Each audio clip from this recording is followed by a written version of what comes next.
Japanimation Station.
'Hello and welcome to Japanimation Station, an anime podcast brought to you by the folks at the Weekly Stuff Podcast. I am Sean Chapman. And I'm Jonathan Lack.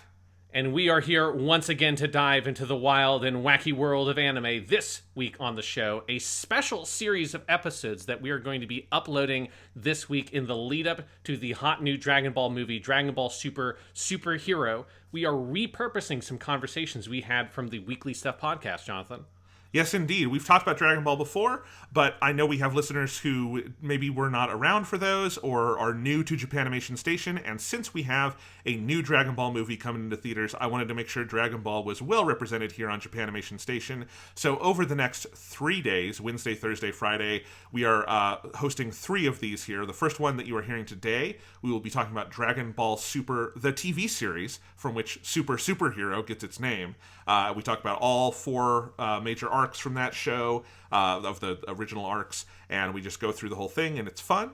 Tomorrow you're going to hear, I think, one of my most favorite anime conversations we've ever had, which is where we talked about the original Broly movies from the 90s, leading up to our third conversation, which was about the last Dragon Ball Super movie, Broly.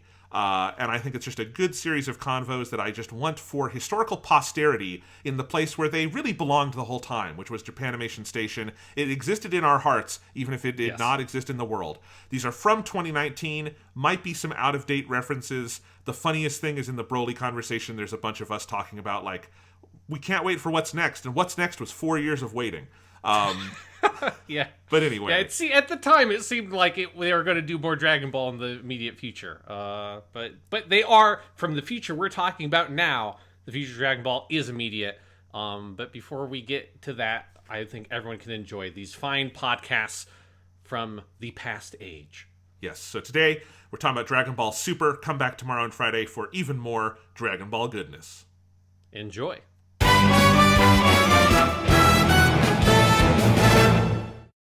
Yeah, so let's start before we talk about this series. Let's set a baseline because we haven't done a big Dragon Ball discussion about our fandom with Dragon Ball. I mean, we've both been watching it our whole lives. Yes. So we don't need to do the whole, like, how did you get into it story. Because I don't know. Yeah. I can tell the story of I do remember that I had seen it on TV dubbed and it kind of bounced off of me while it was, like, big with everyone else. And what got me into it was when I was reading American Shonen Jump. When that was still a thing, it was a monthly magazine, and they were publishing Dragon Balls. What they would do is, because Dragon Ball Z is so long and had been long over at that point, because this was like 2004, I think was the year I like super got into it, and they would do like 4 or 5 chapters a month in Jump. And I remember the first chapter I read, which is the chapter where Gohan and Goku come out of the Room of Spirit and Time in the Cell arc. And I remember because that full-page panel of them walking out with like their gi all busted up and stuff is just seared in my memory. I remember that we were on our trip to Canada, which was an annual trip. So this would actually have been 2003 because it was my second year in Canada.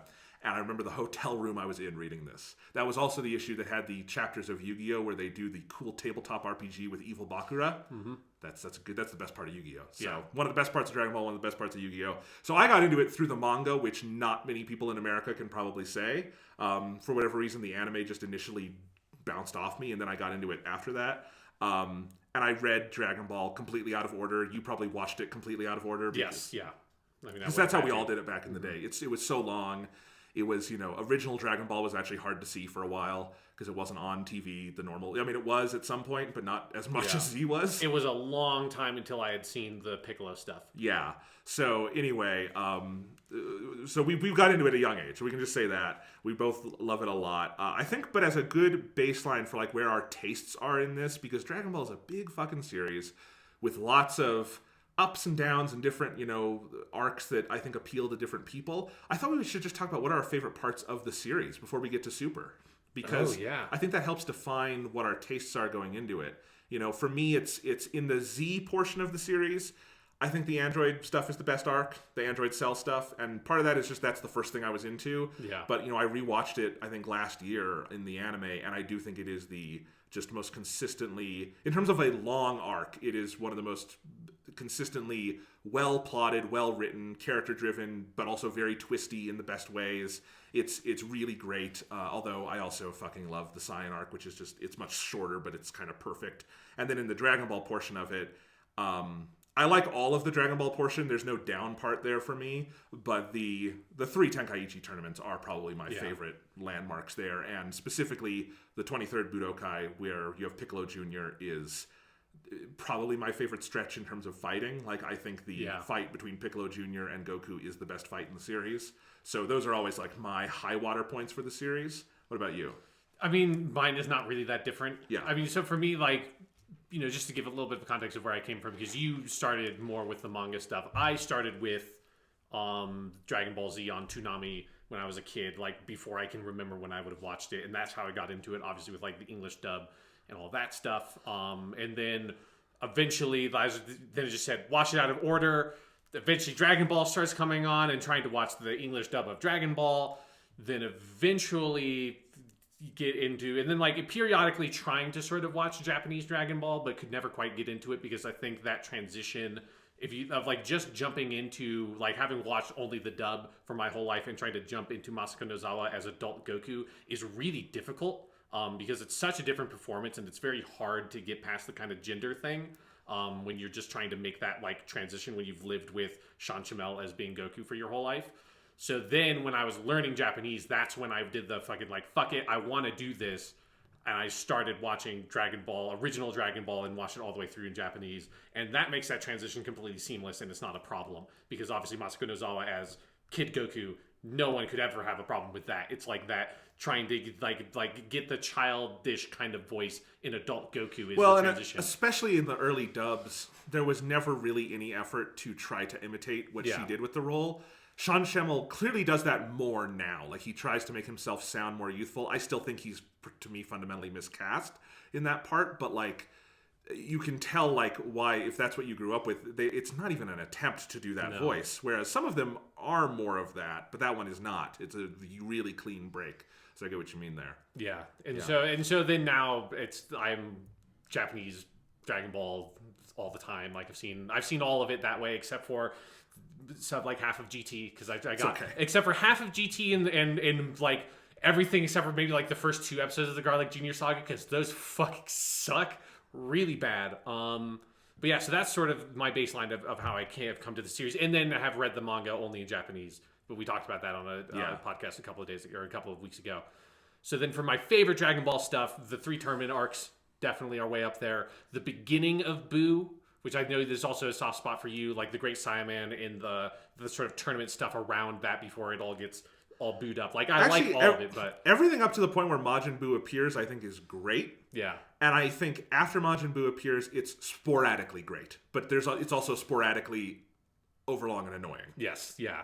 I also have like way more for the manga than the anime, because I think this is, infamously where the anime, like the filler stuff gets way out of control. But the stretch for Z of like basically the beginning of what the anime calls Dragon Ball Z to Goku defeating Frieza, that is like, in my heart of hearts, that is my favorite stretch of Dragon Ball, because that is, and especially like I have just read it through again on the manga, and it's in the manga it doesn't have the same kind of pacing problems the anime does. Like the Frieza stuff still goes on a little bit longer than it needs to, because that's a lot.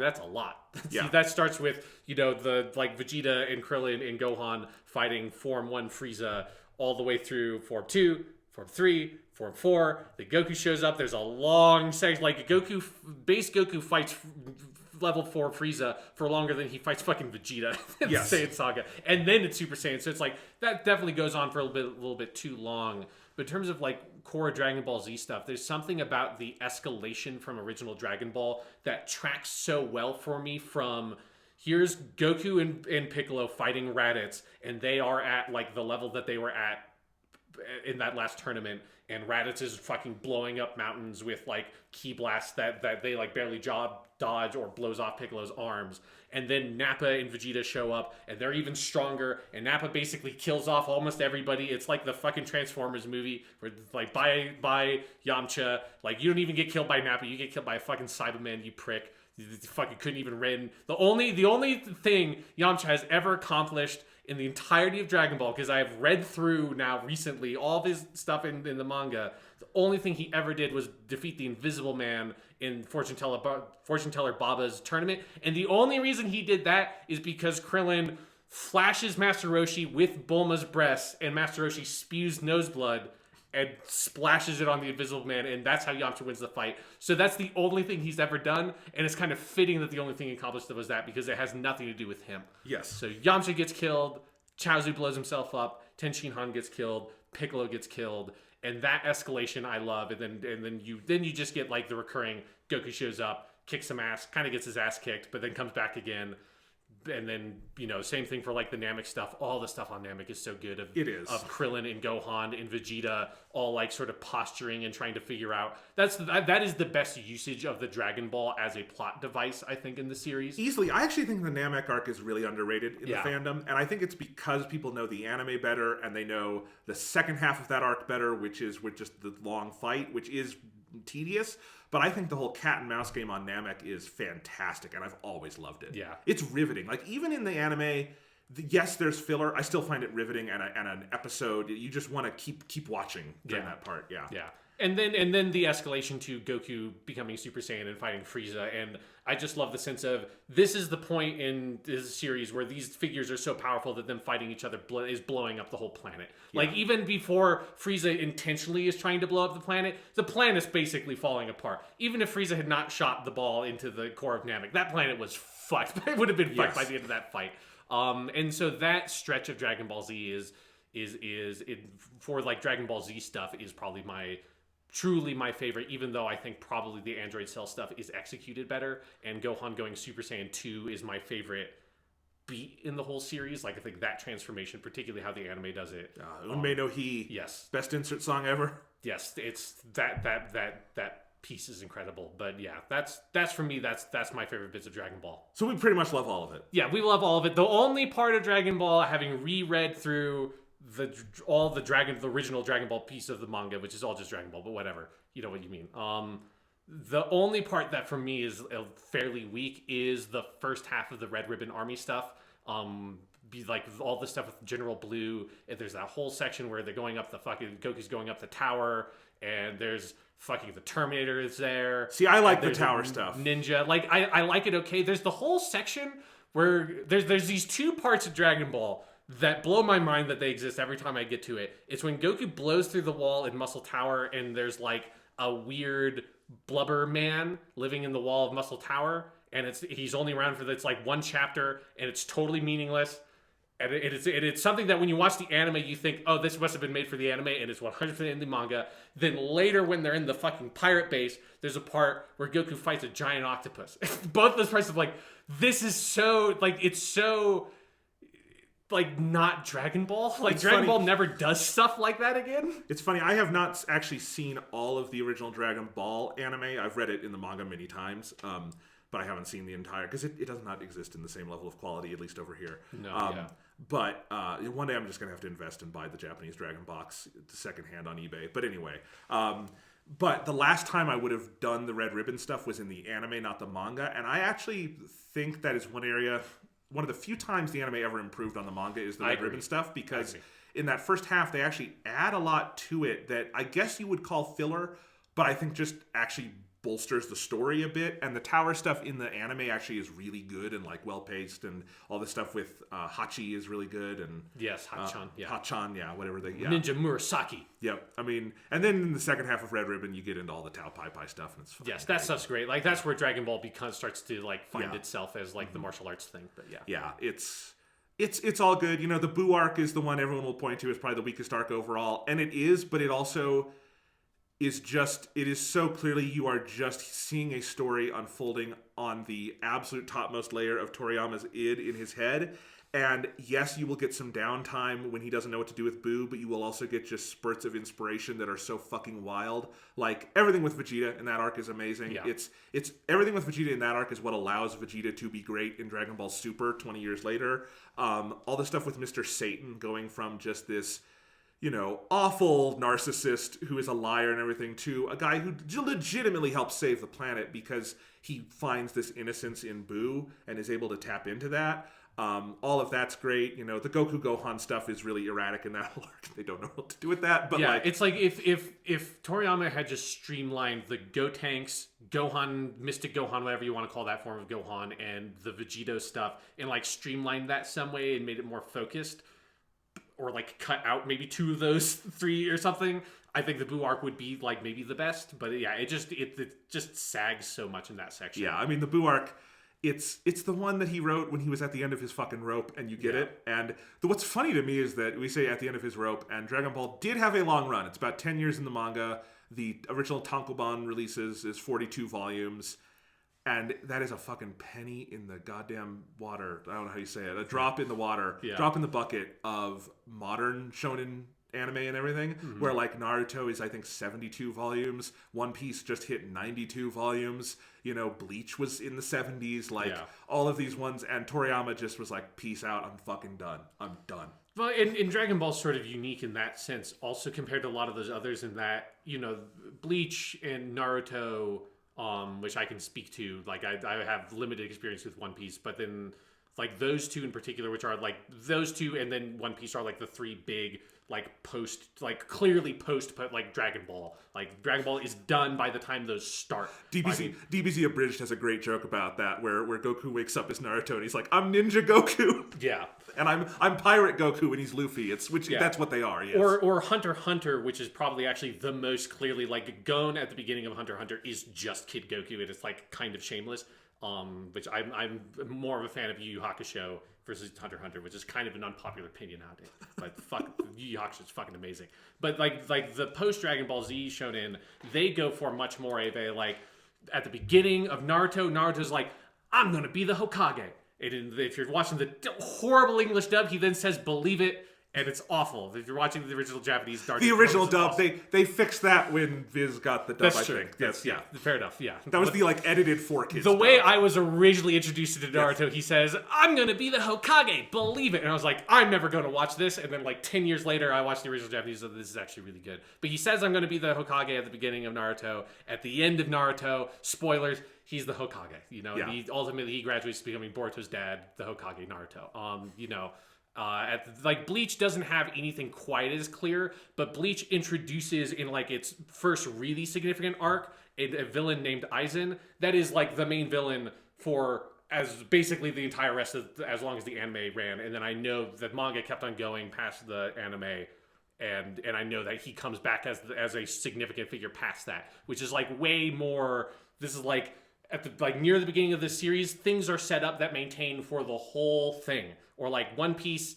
He wants to be king of the pirates. He wants to be king of the pirates and find One Piece. I don't know where that goes, but I bet he hasn't done it yet. They're still on the Grand Line, I think. Yeah, and then Hunter x Hunter, at the beginning of Hunter x Hunter, Gon wants to find his dad. Like 200 episodes later, he has like a fucking one conversation with his dad, and then the anime stops, and the manga keeps on going. So like that's how like post Dragon Ball Shonen goes. I really like what Dragon Ball does of saying, no, we're gonna have fucking discrete ass arcs, and like once this tournament is over, like the next thing is going to be totally different, and now Goku's just fighting a fucking army, and it's crazy. And then we're doing another tournament that has like a thin connection with Tao Pai Pai, but like the Crane School, but other than that, it's totally disconnected. And that structure is something I really love about Dragon Ball, and I think it's one of the things that I like about that period of shonen, like that, in Yu Yu Hakusho and Rurouni Kenshin that I really like is that it is, as much as people complain about like, oh, the Buu saga goes on for too long, fuck that. That shit's super focused. Like, compared to Naruto or Bleach or I assume One Piece, that shit is like, you know, that might as well be a movie compared to the way that those arcs go on. I mean, One Piece's current arc, if I'm not mistaken, is like nearing 200 episodes or something. Like it's been like, if you look on Crunchyroll, they have it by arc, I think. And I think the current one starts in like the 600s and they're in the 800s now or something. So, you know, and we're not putting down the other anime. No, just that Dragon Ball, I love Naruto. And part of why Dragon Ball, I think, stays renewable is that quality that Goku does not have one goal. He just wants to go out there and get stronger and experience the world. Yeah, and Goku completely... I mean, he doesn't completely change that he's a different character, but he grows up so much over the course of it that he starts out as being 12, even though he originally says he's 15, and then Toriyama's like, that's ridiculous. Now he's 12, and then he's going to be 15 when I actually do the 3-year jump. And then by the time he ends Dragon Ball Z, he's like in his 30s maybe. He'd have to be older than that. Yeah. I mean, he does have a grandchild at that point.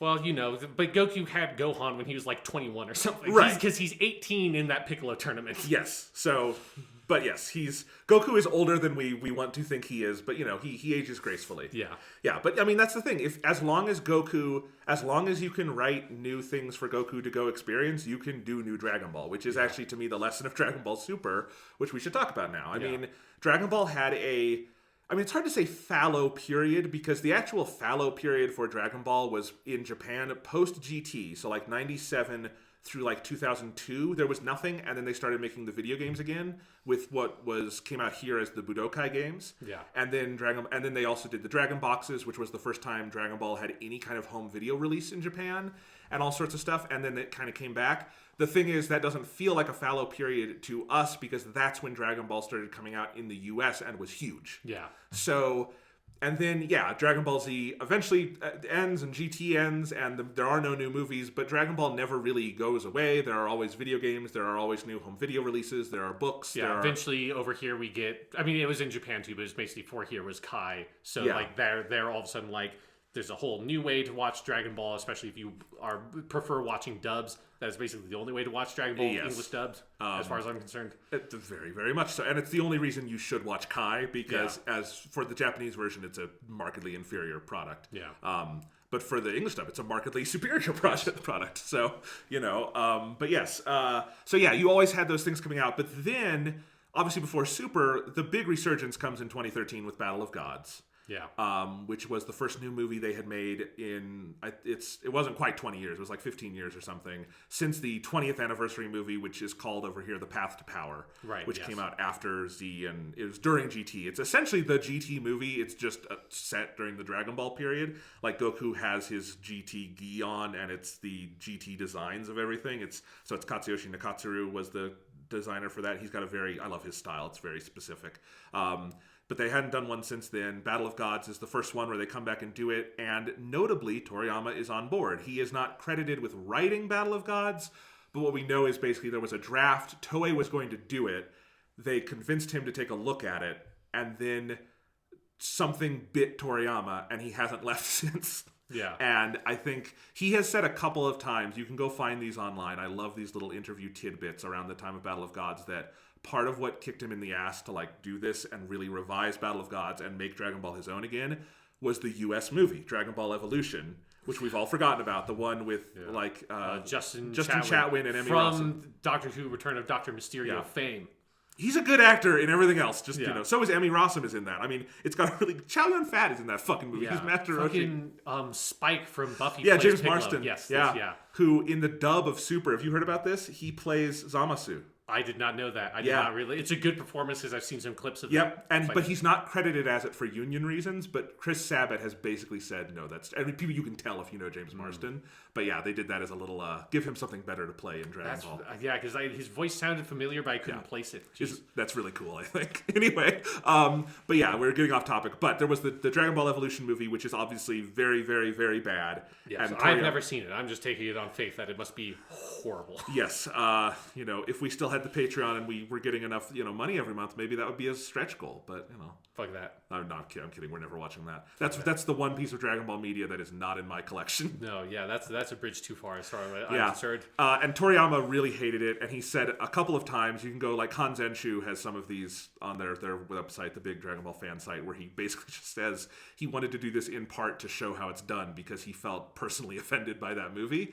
And so with Battle of Gods, like if you go back into the material, it's really interesting. Like Toei was going to make that anyway, but the script was very different. Like Beerus was a much more evil character who had to be like overcome. He literally made people evil. They were going to retcon the backstory and have it be like he made Frieza evil, and that's why Frieza destroyed Planet Vegeta. Oh wow, and things like that. Been bad. No, I'm not. I'm thinking of that wrong.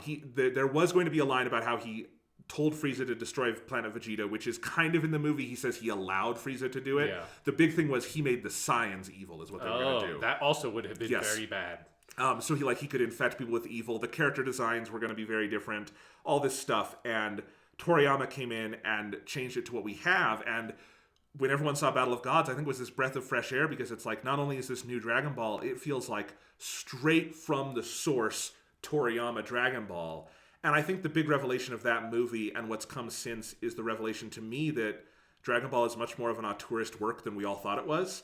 That it's not really something that you can go give to other people to do. You have to have Toriyama at least tangentially involved because, for instance, we just watched the Broly movie, Sean. Yes. Vegeta is horribly out of character in that. Mm-hmm. Goku is sort of in character in that movie, but in the other... Goku has no reason to even be in the movie, honestly. No. But in most of the Dragon Ball movies, the way Takao Koyama, the screenwriter of those, would write him is he made Goku Superman, and he would go up and be like, I have to defeat you because you're bad. That's almost never Goku's motivation. Yeah. Like, he will be mad if you hurt his family, but he usually is not a righteous crime fighter. No, he just wants to fight strong people and get stronger. And that's that the subtext of Battle of Gods is Toriyama reorienting Goku from, I think, what he had become in the non-Toriyama Dragon Ball media, and I think especially in the West, where that is how the dub treated Goku as well. Yeah. Like, there's the whole famous speech of, like, I am the hope of the universe. Which, ally to good, nightmare to you. Which is, he doesn't say that in Japanese. No. And I think it was reorienting Goku, and it's a big success in part for that reason, and that Beerus and Whis just feel like they were always there, because they are such Toriyama characters. And then they did 2 years later the Resurrection F movie, and it was really fun. And Resurrection F is basically like one of the original DBZ theatrical movies, if it was done well by Toriyama. Yeah. And it's really fun. And then they started Dragon Ball Super. And Super gets off to a rocky start because they decided to retell the two movies that were already out there. No one knows why. I mean, we do know why. It's because they started really fast and had no stories, and they just had to do it by the seat of their pants. But then it gets into new stuff, and it gets really good. And we're in this really nice era for Dragon Ball because of that. Now Dragon Ball is possibly bigger than ever, to the point where now we have a new movie coming out less than a month out from the Japanese release, and it's just a wide national release in theaters. It's nuts. I would not be surprised if the Broly movie hits the U.S. top 10 the weekend it comes out. Yeah. Which would be crazy. I don't think any anime has done that since the Pokemon? Probably? Yeah, it must be Pokemon. Yeah. Ponyo would have done it. That was the only Miyazaki movie that I think broke the top 10. But anyway. So that's, I think, the good backstory here to how we got here. But should we talk about the show, Dragon Ball Super?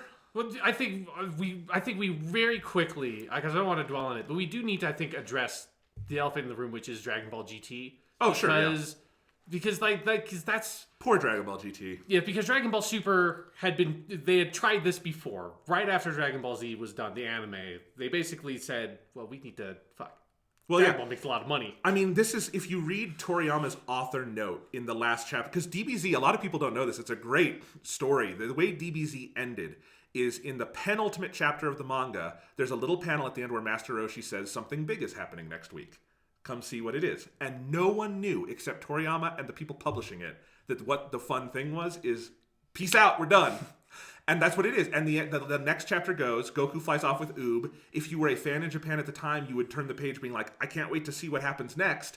And what it is a big drawing of all the characters, and Toriyama saying, this is it. I'm really tired of writing this. Thank you for reading it. And part of what he says there is, I've been trying to do this for a while, but it took a lot of coordination with all of, the people who make this a thing. And, what the subtext there is that there's a lot of people who are going to lose their jobs because I don't want to write this anymore. Yeah. And it's really hard to stop doing it. But that's how it ended. But of course, the anime could not just. I mean, again, a lot of people would just lose their fucking jobs if that's what they did. So yes, GT literally started the week after Z ended. Like the last episode of Z ends with a preview of Dragon Ball GT. Yeah. So Dragon Ball GT is just the direct continuation. GT, unlike Super, picks up from the end of Z, the stuff with Oob.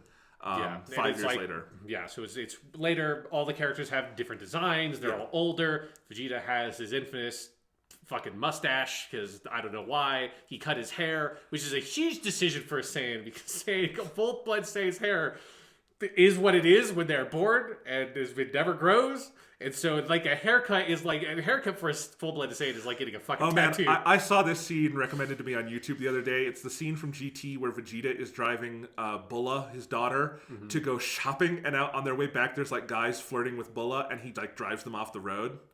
Yes, it's fucking crazy. They had no idea what to do with Vegeta. Yeah, and I just think one of the reasons, before we talk about Dragon Ball Super, you need to talk about GT is that I think, like, Super is like the mirror reflection of Dragon Ball GT. That basically all the bad decisions they made in GT, Super made the right choice. And probably a lot of that is having Toriyama's hand on the wheel.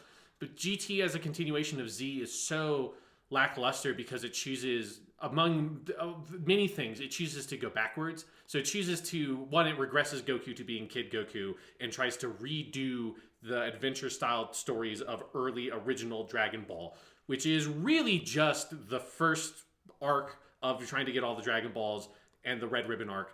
And that's it. Like that's actually the only two arcs in original Dragon Ball that do that. Because once you're past that, it's all tournaments or it's all Piccolo.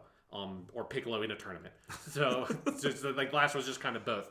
Because and really it's only the first half of the Red Ribbon arc, because as soon as Tao Pai Pai turns up, it stops being fun adventures, let's go get Dragon Balls, and it starts being I'm Goku and I'm becoming a more powerful martial artist and ascending up this sort of ladder. And that's kind of how Dragon Ball goes from there. GT tries to go back to that style. It doesn't quite work. Eventually, and then they just make this hard turn as soon as Baby shows up. Or yeah, that's what his name. Yeah, Baby. Yeah. Into being like trying to go hard into doing Dragon Ball Z style stuff again.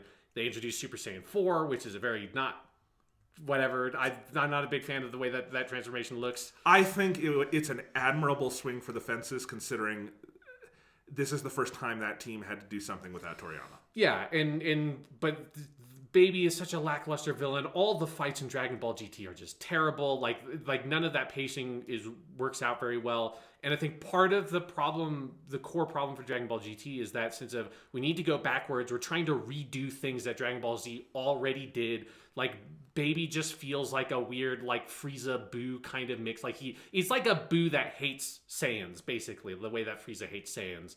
And so, and then they go and do Super Android 17, which is thus them just trying to do an Android arc again in a way that, like, spoilers, that's where I stopped watching Dragon Ball GT. Like, I stomached through all the Baby stuff. The Super Android 17 stuff started. I'm like, I can't watch this. This is so bad.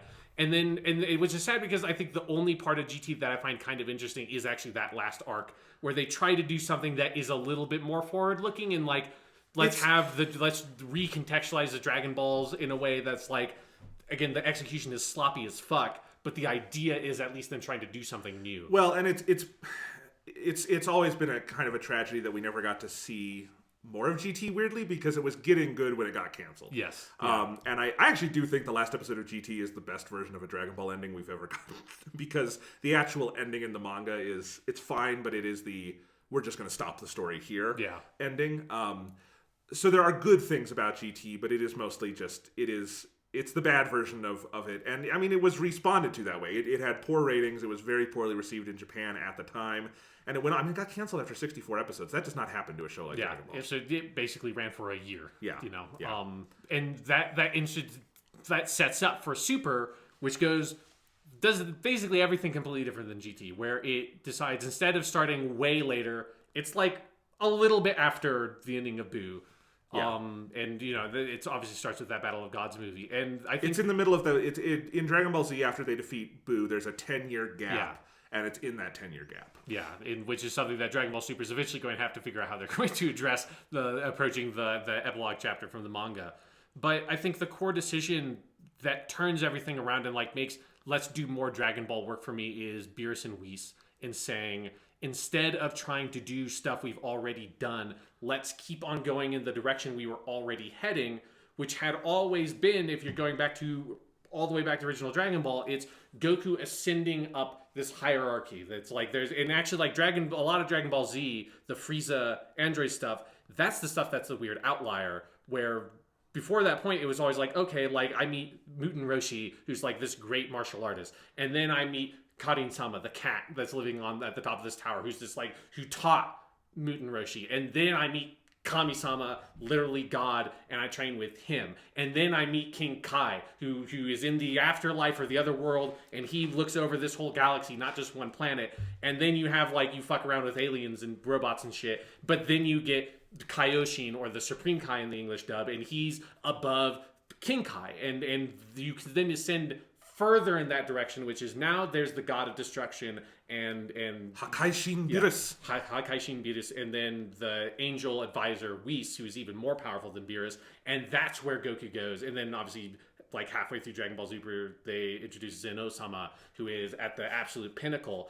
For now, who knows? We've hit the pinnacle a couple of times. We thought we hit it with Kami-sama, and we've kind of kept on with the going. character literally named God. Yes, which is a joke that probably the dub was smart in trying to replicate, but it's always sad to me that there's a lot of Dragon Ball fans that only do the English stuff that don't quite get how hilarious it is when Goku, after defeating Demon King Piccolo, bursts into the Kame house where everybody doesn't even know if Goku's really alive again or anything, and he just bursts in and he's like, hey guys, I need a Dragon Radar really quick. Oh, actually I need my power pole. Oh, I'm gonna leave really quick. I'm gonna go train with Kami. And they're like, wait, did he just say he's going to train with God?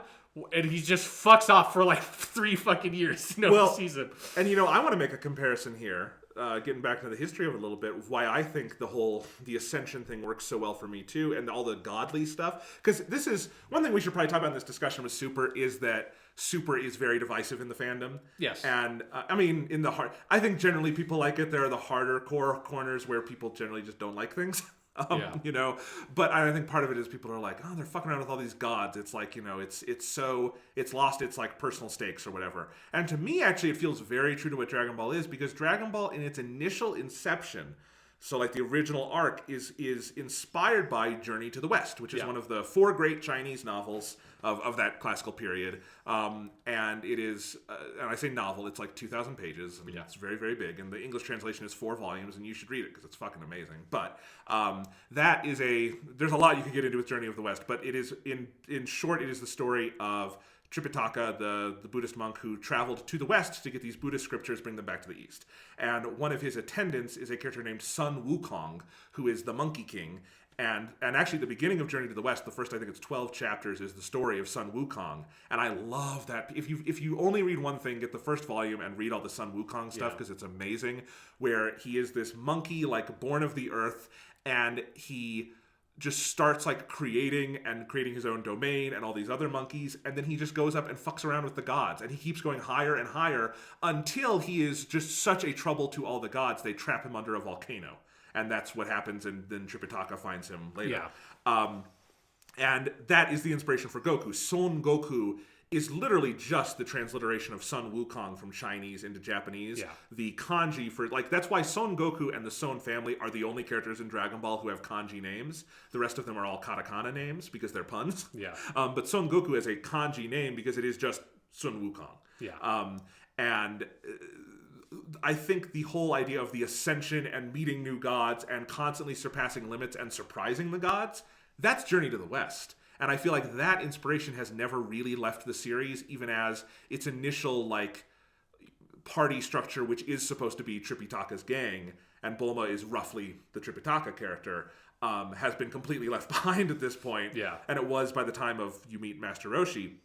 But now, I do think there is some of that Journey to the West DNA in having it be this story about this character who keeps meeting new gods and not kowtowing to them. Yeah, and instead of doing what Dragon Ball GT did and trying to like go back and recapture some of the affectation of classic adventure style Dragon Ball, what Dragon Ball Super does with Goku is to say, instead of just trying to capture that affectation, let's recalibrate and recenter the show on Goku, and then they raised Vegeta up to being like the co-protagonist For most, I think, like, generally speaking, he's the co-protagonist. Like, obviously, Goku still is the guy who has to win at the end because he's Goku, but Vegeta's right there alongside him in terms of importance, which is where he needs to be. But instead of doing the big ensemble stuff, which is what Z had become by the time you get to Namek, particularly, like, it's, you have long stretches where Goku's just completely absent in the manga, and then obviously even more so in the anime. Instead of, like, going and doing that ensemble thing, which is still what GT is vaguely trying to do with all these weird cutaways to fucking Vegeta on Earth with his mustache and Bulla, but, like, there's no substance there. Super decides, let's, like, refocus on Goku and refocus on what had been his story before we kind of got sidetracked, which is him progressively, like, becoming, like, basically, like, at this point he's on track to be, like, the god of martial arts. Like, he's just becoming a more and more accomplished martial artist, from being, like, this kid who was really strong but didn't kind of really know much, to being now he's, in the tournament of power, and he's like, oh, this is Goku. Like, he's probably the most accomplished martial artist of any of these characters except for Jiren and and the gods. He's on that level, not just as someone who has a lot of power, but who's someone who understands martial arts.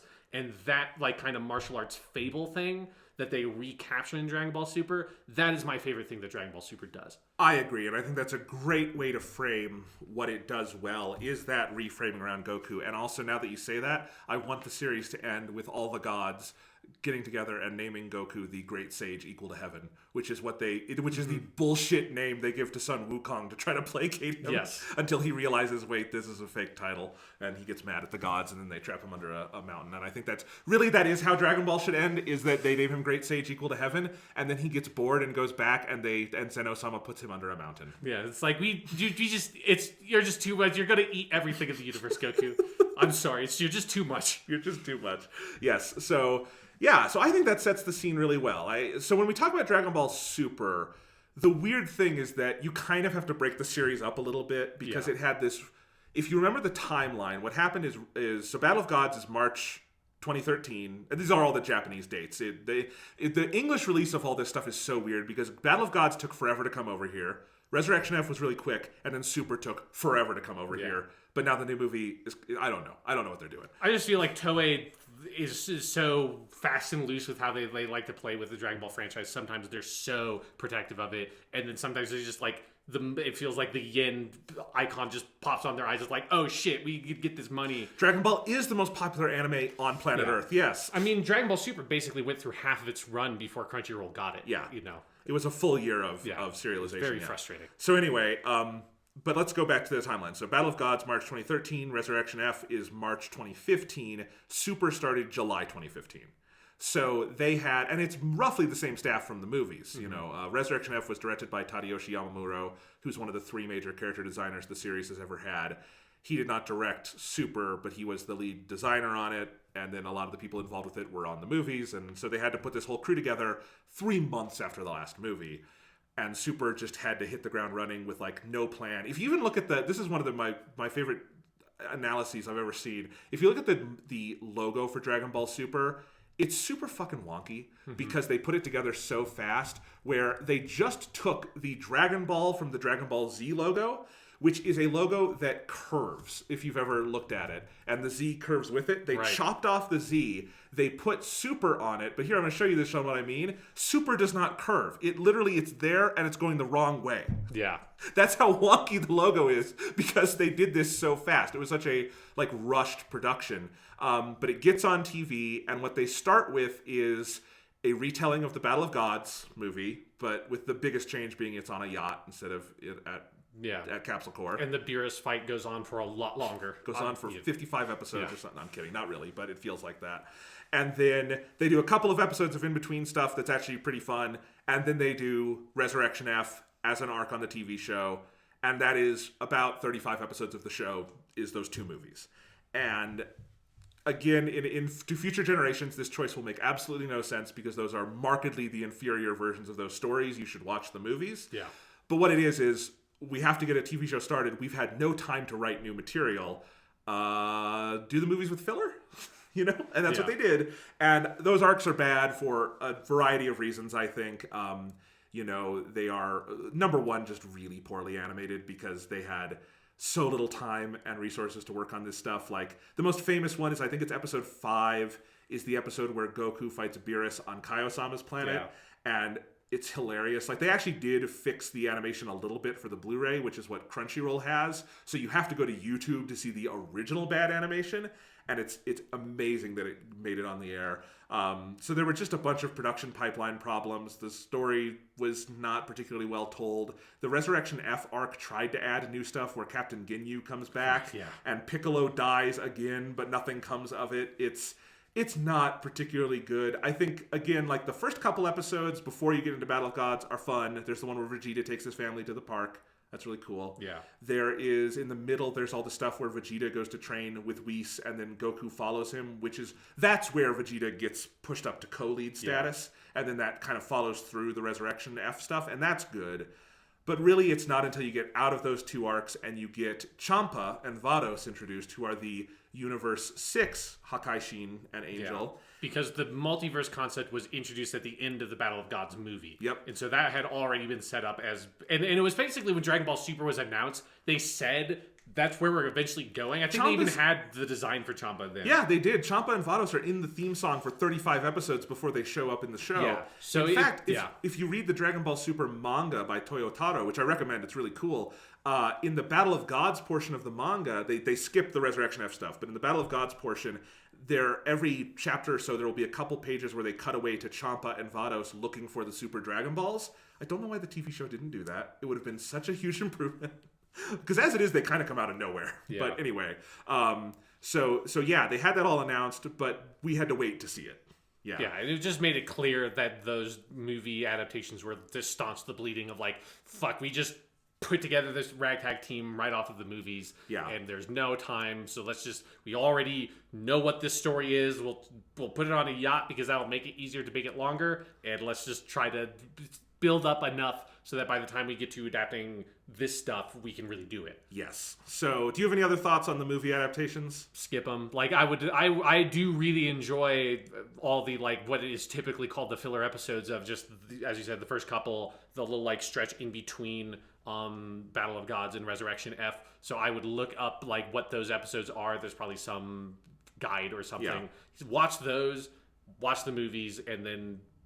But do not watch the stuff in between of them adapting the movie material, because it's just not worth it. No, and the break from the Resurrection F stuff to the Champa arc is so clean. You can just start right there. Feels like a new show, because they got a new director at that point, because this show changed directors twice in 3 years, that's not how it normally goes in anime. But yeah, so, and the movies are great. I mean, we've said that. Battle of Gods is still my favorite Dragon Ball movie. Mm-hmm. It's an amazing film, and Resurrection F is not as quote-unquote good, but it's really fucking fun. Yeah, Resurrection F is, as you said, it's basically like the old Dragon Ball Z movies, but where it's just like, it's just basically the movie is just a big fight, but the big fight looks really cool, and there's new material and new stuff to see. It's character-driven because the characters feel right. Yeah, and Frieza's cool, and there's just some big moments. Like, I love when Vegeta gets to show that, like, it's that moment where you realize, all right, Frieza has no idea that Vegeta can even go normal Super Saiyan, and Vegeta just goes Super Saiyan Blue, and it's like,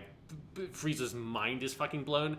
I love that part so much. Oh, and the SmackDown Vegeta, it's like, I love that Vegeta really only fights in that movie for like 3 minutes, because it's character accurate. That he's not the guy who comes in and fucks around like Goku does. He's the guy who comes in and just kills you, and that's what he does to Frieza, and it's amazing. Yes. Anyway, great stuff. So, but with Super, what we really have is the Champa Arc, which is the Universe 6 versus Universe 7 tournament, which is just a fun, friendly tournament. Like, the stakes are not particularly high. Yeah. But, I mean, the stakes are that Champa wants to use the Super Dragon Balls to wish Earth from Universe 7 over to Universe 6, because Earth has really good cooking. I had forgotten that was even the thing. Yep, and his Earth is gone in Universe 7, or in Universe 6, and that arc also has a really sweet ending where Beerus uses the Super Dragon Balls to wish Earth back in Universe 6 so Champa can have an Earth. Yeah. And Beerus is secretly really nice underneath that tough exterior. So you have that arc. Then you have the Future Trunks arc, which is where Future Trunks from the Cell Saga comes back again because a mysterious character known only as Black has shown up, and they need to figure out how to defeat him. And that arc is...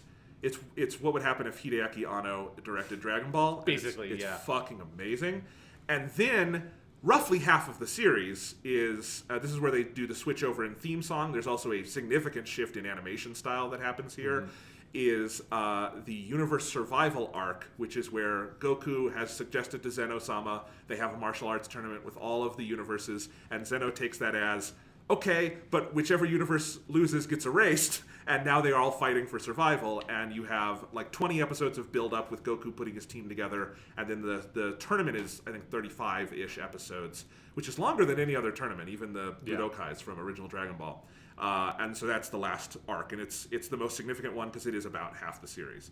So yeah, we have those 3 arcs to talk about, Sean, and we should probably go in order, but I mean, in general, I mean, I love all 3 of those arcs. I think they're amazing. I think they flow into each other really well, and each one is better than the one that comes before. Yeah, that's the main point, is like it is like a descending level of quality, and then once you get to the universe survival arc or the Turn of Power arc, it's not just like ascending in that like that arc is better than the other ones. Like within that arc, it just keeps on getting fucking better and better and better until like the ending, which is incredible. And I think what's significant to me, and going off what you said about how they've reoriented it around Goku, is that it's all about seeing new stuff. None of Super is about, even though like one of the arcs is literally called the Future Trunks arc, and that, I remember when it was announced, I was like, that sounds lame. Like, that sounds like I love Future Trunks, but like, are you doing anything new there? But they are. Like, each arc is about showing us new parts of the universe. So like Universe 6 versus 7 arc, that is about, there's a whole new universe, and here's a batch of new characters for our characters to fight. And a lot of those characters stick around, like Hit and Cabba and all of that. And in particular, Hit, I think, was like, that's the big moment where Dragon Ball Super started to shift for me, is when Hit shows up, and you get the first fight with Vegeta where Vegeta loses because he doesn't understand Hit's ability to the time stop stuff, and then Goku fighting Hit feels like this is new Dragon Ball. Like this is like Hit is a different kind of villain. He's not even really a villain, but a different kind of character to cap off this tournament, and he's so interesting and so well executed and so different than any other Dragon Ball character that's come before him, that he has to keep on showing up, and he has a little bit of stuff in between that and really where he gets a lot of cool stuff in the Tournament Power arc, but he keeps on popping up, and he's a character in the video game, and he's awesome. And it feels like when Hit showed up, that was the first thing outside of Battle of Gods that felt like this is like an iconic Dragon Ball Z kind of thing that's going to stick around in the franchise. Absolutely. So there's new stuff there, and then the Future Trunks arc, like, Trunks is a returning character, but we never spent time in his future before, so we spend a lot of time there. Mai is ostensibly a character from earlier Dragon Ball, but she has been so recast that she might as well be new. And Zamasu and Goku Black, again, it's an evil Goku. It's the 3rd evil Goku in the series after Bardock and Turles from Tree of Might. Yeah. And yet, it feels like a really new take on that idea. Zamasu is an evil god. We have not had that in the series before. It's all about like inter-universe intrigue. It's a really different kind of arc. You know, Trunks' entire character arc, I think, is a different kind of thing than we'd seen before. Because for that arc, you have 3 leads. You have Trunks, Vegeta, and Goku. And Vegeta, frankly, is like, Goku is the least significant in that arc. It's Vegeta and Trunks. And then you have the Universe of Power, which is, the Universe Survival arc, Tournament of Power, which is all about, we're going to go see new people in new places, and we're going to take a lot of old characters and bring them back, but in really new ways. Like, Muten Roshi has not been significant as a fighter since the like 22nd Budokai. Yeah. So we're going to do a lot of new stuff with him, and all of that's great. And even like Android 17, not a new character, but the way they use him, he might as well be. They don't just try to make him a villain again, which is what GT did, of like trying to bend over backwards and be like, oh, let's have the androids again, but let's have them actually be the monsters this time, which lasted for like 5 episodes or whatever. It's bad. So all of Super is really about Goku and friends experiencing new things. I do genuinely like that only one of them there's a bad guy trying to destroy the universe. I like that the other 2 are tournaments of some kind or another, because Dragon Ball had not done a tournament since the 23rd Budokai. Like, there's the 26th, which is at the beginning of the Buu arc, but it's an abandoned tournament. It's an aborted attempt to do that. So you know, it's kind of going back to roots, but also with this really forward-looking gaze. And that's what is so fun, is like, I wrote about this a lot when I was watching through the Future Trunks stuff, and I talked to you about it, Sean, where I was like, I don't know what's going to happen. I'm genuinely being surprised by things. I don't know where this is headed. I can't predict it. And in my entire history with Dragon Ball, I've never really had that, because if you grew up reading Dragon Ball or watching it the way we did, it was always spoiled for you. Yeah. Because you were watching it out of order. You just knew what kind of stuff was going to go down. You had to make sense of where you were in the series. I knew what Super Saiyan 3 Goku looked like before I knew what Super Saiyan 2 Gohan looked like, because I'd seen the toy on like a page on the internet, I think. And so that's what I think makes Super so exciting, is it's let's do something new with it. And I think they do substantively. So let's talk about the 3 arcs. Yeah. The Universe 6 versus Universe 7 arc. When I hit this part, Sean, it was like a warm bath. It was so comforting, but also new. Yeah. Because we're going to do a tournament again, and they actually did a tournament. And that's what made me so happy, is Toriyama would keep just tickling you with like, I'm going to do a tournament. No. I'm going to do a tournament? No, I'm ending the series. The series is over. Yeah. You know? That's how he did it the last time. And so we never got another... Even the fucking BoJack movie starts with a tournament, and then BoJack shows up and they have to leave. Yeah, like I think you have the filler Otherworld tournament with the Grand Kai, like all that's the Ano last Yuichi one. Budokai, which is an arc I like because I like tournaments so much. Yeah, exactly. It's like, it's not amazing, but I like the part where the Goku and Paikuan like touch the ceiling, and that's that's a really good ending. But yeah, other than that, you had Cell Games, not really a tournament. Nope. It's 2 fights, 3 if you really want to count Mr. Satan. You have the as you said, the aborted tournament where you just basically get Videl versus Popovich, which is horrifying, and then Gohan going Super Saiyan 2. That's everything that happened. I think Krillin beats someone up. That's that whole tournament. And then you get the little one at the end that is you get almost nothing from. Again, it's the one where he's setting up like, yay, we're going to get a tournament, and then, he ended the series. Yeah. So, yeah, you get all that. But here we have that. I think Champa is a great character. I love Vados. I love their interplay with Beerus and Whis. I think all the Universe 6 fighters are fun, even if they're not really characters like Botamo or... What's the big metal guy? I can never remember his name. But you know who I'm talking about. Yeah. And he's great. And they're really fun. Even if they're not characters, they're fun like designs and they're fun to fight. But then you have people like Cabba, who one of the best episodes Dragon Ball has ever done is Vegeta versus Cabba, where Vegeta realizes pretty early on he's going to win. But instead of just knocking this kid out, he decides to teach him. Yeah. And that's how the fight goes.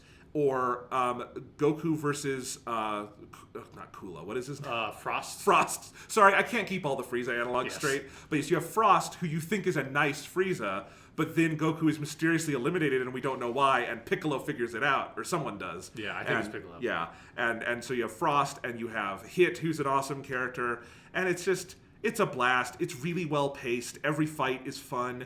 And I do think the highlight of that arc for me is the Vegeta Cabba episode, because it's just a great episode. But, oh my god, when Goku goes Kaioken... Super Saiyan Blue, yeah. Fucking good. Yes, it's again, it's compared to the Goku Black, the Tournament Power stuff, it's definitely the weakest of those, but it's where Dragon Ball Super starts finding itself. And it is, for me, it is like, in terms of the fight stuff, it is Goku versus Hit. In terms of the character stuff, it's Vegeta versus Cabba. Like, that's the... Like, that was where I probably, after I watched that episode at some point, like, the next time I had seen you after that, tried to be like, Jonathan, you should watch Dragon Ball Super, without trying to tell you exactly why. Because I knew you would love that so much, because they just find this really interesting, which is something that Dragon Ball Super continues to do from this point forward, finding really interesting perspectives on the characters you know so well that build off of what you know about them. And Vegeta not just doing the thing like he does in the Broly movie, where he's just constantly saying, I'm the Prince of all Saiyans, like, it's me, I'm the Saiyan Prince. But there's no substance to it. It's just like, I'm the prince, which is something he developed in the Saiyan and Frieza stuff, because he had the inferiority complex to Frieza, and it had meaning there. But past that point, every time he says he's the Prince of Saiyans, it's like, dude, there's 2 of you. Like, shut the fuck. There's 2 of you, or there's like 5 if you want to count some of the movies. I don't know. Shut the fuck up. But you killed like the other Saiyan. You blew fucking Nappa up, and you refused to revive Raditz. Fuck off. But here in Dragon Ball Super, you get that sense of, oh, right, no, he is the Prince of Saiyans. Like, even if there's only 2 of them, that pride he has is not just a character flaw. There is a positive element to it also, which is this sense of, like, he's royalty. Like, he knows how to lead Cabba, he knows how to command him, and he knows how to push him forward.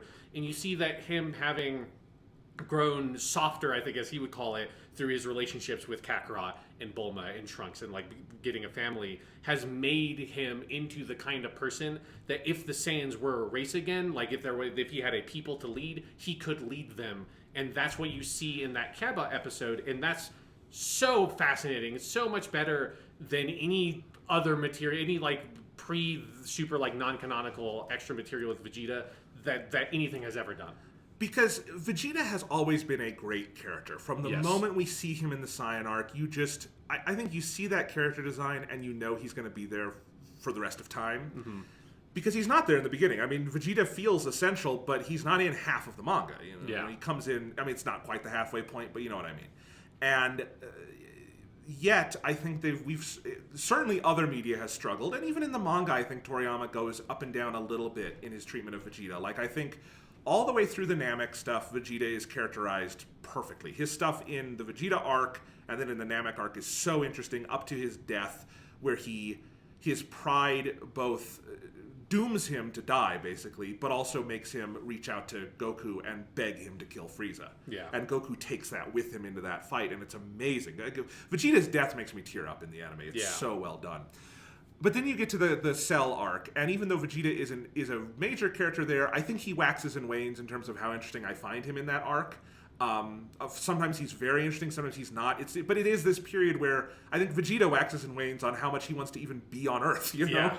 Because he's a stranger in a strange land, basically, right? And then the Buu arc that is the biggest thing left at the end of the Buu arc that feels like there's more story to tell, is Vegeta. Because what Vegeta's arc is in the Buu arc is he has settled down. You think he's okay with the life he's living. Then Babidi comes in. He gives himself over to Madoshi Babidi. He becomes a Majin, character, and he becomes evil again. He sacrifices himself to try to atone for his sins. He dies. He eventually comes back, and in coming back, he realizes, no, Goku is better at this than me, and I need to be here to support him, not to just try to force my pride on everyone. And it's not that Vegeta becomes a hero through that. What he does is he reaches this level where it's I think I can live with this now. Yeah. And what Super does, and I think this is the masterstroke of Super with Vegeta, but also maybe just with the series, is it says, well, how does Vegeta actually live with that day to day? He's made this choice. He's made this commitment where he saved Earth. He helped Goku. He admitted that Kakarot is better than him. Now, how does he live day to day with it? And we see that in the episodes where he's just hanging out with his family and off going and training with Whis, but also not forgetting his responsibilities to his wife and son and all that. But then you get to the Cabba stuff, and it's, well, how does he live with it? It's, if he's going to encounter Saiyans again, he's going to be a better man about it. He's going to be a better Saiyan than he was before. He's going to be a better prince, and he's going to use that pride for a much more positive end. And I think it's really interesting because Vegeta is this character who is never in stasis. He is in a constant state of flux. That's what makes him so compelling. That's why he is the model for so many other anime characters as the bad guy who turned good, because he's the bad guy who never quite lost his bad boyness, you know? He always has that edge. He always has bad man on his pink shirt. Yes. It's great. He looks so good in that pink shirt. They need to bring it back. But anyway, he rocks it. But anyway, so seeing Vegeta, I think, really have to learn how to live with this as a person. And they actualize that through Cabba and through the future Trunks stuff and through then in the Universe Survival arc. Including where he's absent from the Universe Survival arc also tells you a lot about Vegeta. He's not there for the entire recruitment thing because he's taking care of his pregnant wife. And that's a choice he's made, and it says fucking volumes because he has grown up more than Goku has at this point. Yeah, that's one of the things I love so much about his character in Super is Vegeta is a good dad. He's especially by the standards of Dragon Ball, he's almost as good a dad as Piccolo is. Not quite Piccolo levels, but he's almost there. Yes. He becomes, there's a moment where they are so good about characterizing him that when Bulla, her name is really Bra, it's easier just to say Bulla, is born, they do this amazing moment where he holds her, and he does it under this pretension of no, Trunks, you're doing it wrong. But what it's a callback to is the moment he dies in Z, the second time he dies in Z as Majin Vegeta, and he says to Trunks, I never held you as a kid. I'm sorry, go be good to your mother, and then he dies. And it's clearly a conscious, he is growing from that moment. And there's things like that carry throughout Super that, I don't know if that's Toriyama at the wheel. I don't know if that's just a story team that is really attuned to where the story has been and where it should go. But whoever it is, it's really smart stuff. Yeah, and that fight between him and Cabba and him pushing Cabba to become a Super Saiyan is just awesome. It's so good. Yeah. And by the way, this is all, we're going to have to talk about this at the end. This is all why I'm excited for the Broly movie, because it feels like that's why you bring Broly back, is because you have Vegeta. And Vegeta in this continuity would react to Broly so differently. I can't wait. We'll get to that. So anyway, anything else to say about the Universe 6 arc? It's cool. It's so cool. Yeah. Also, the last episode where they make the wish on the Super Dragon, and we basically just have 15 minutes of super fucking trippy animation. It's the trippiest thing Dragon Ball has ever done. And then it ends with, again, that great character moment for Beerus, where Beerus does something nice for his brother Champa. It's so cool, and it's such a neat expansion of Dragon Ball's aesthetic boundaries, because this is also where they're starting to get the animation in whack. It's not great throughout that arc, but it's great in pockets, and it will start to get good consistently from here on out. But yeah, all right, Future Trunks arc. I think the Universe Survival arc is better. I would definitely say that. The Future Trunks arc is the most fucking mind-blowing.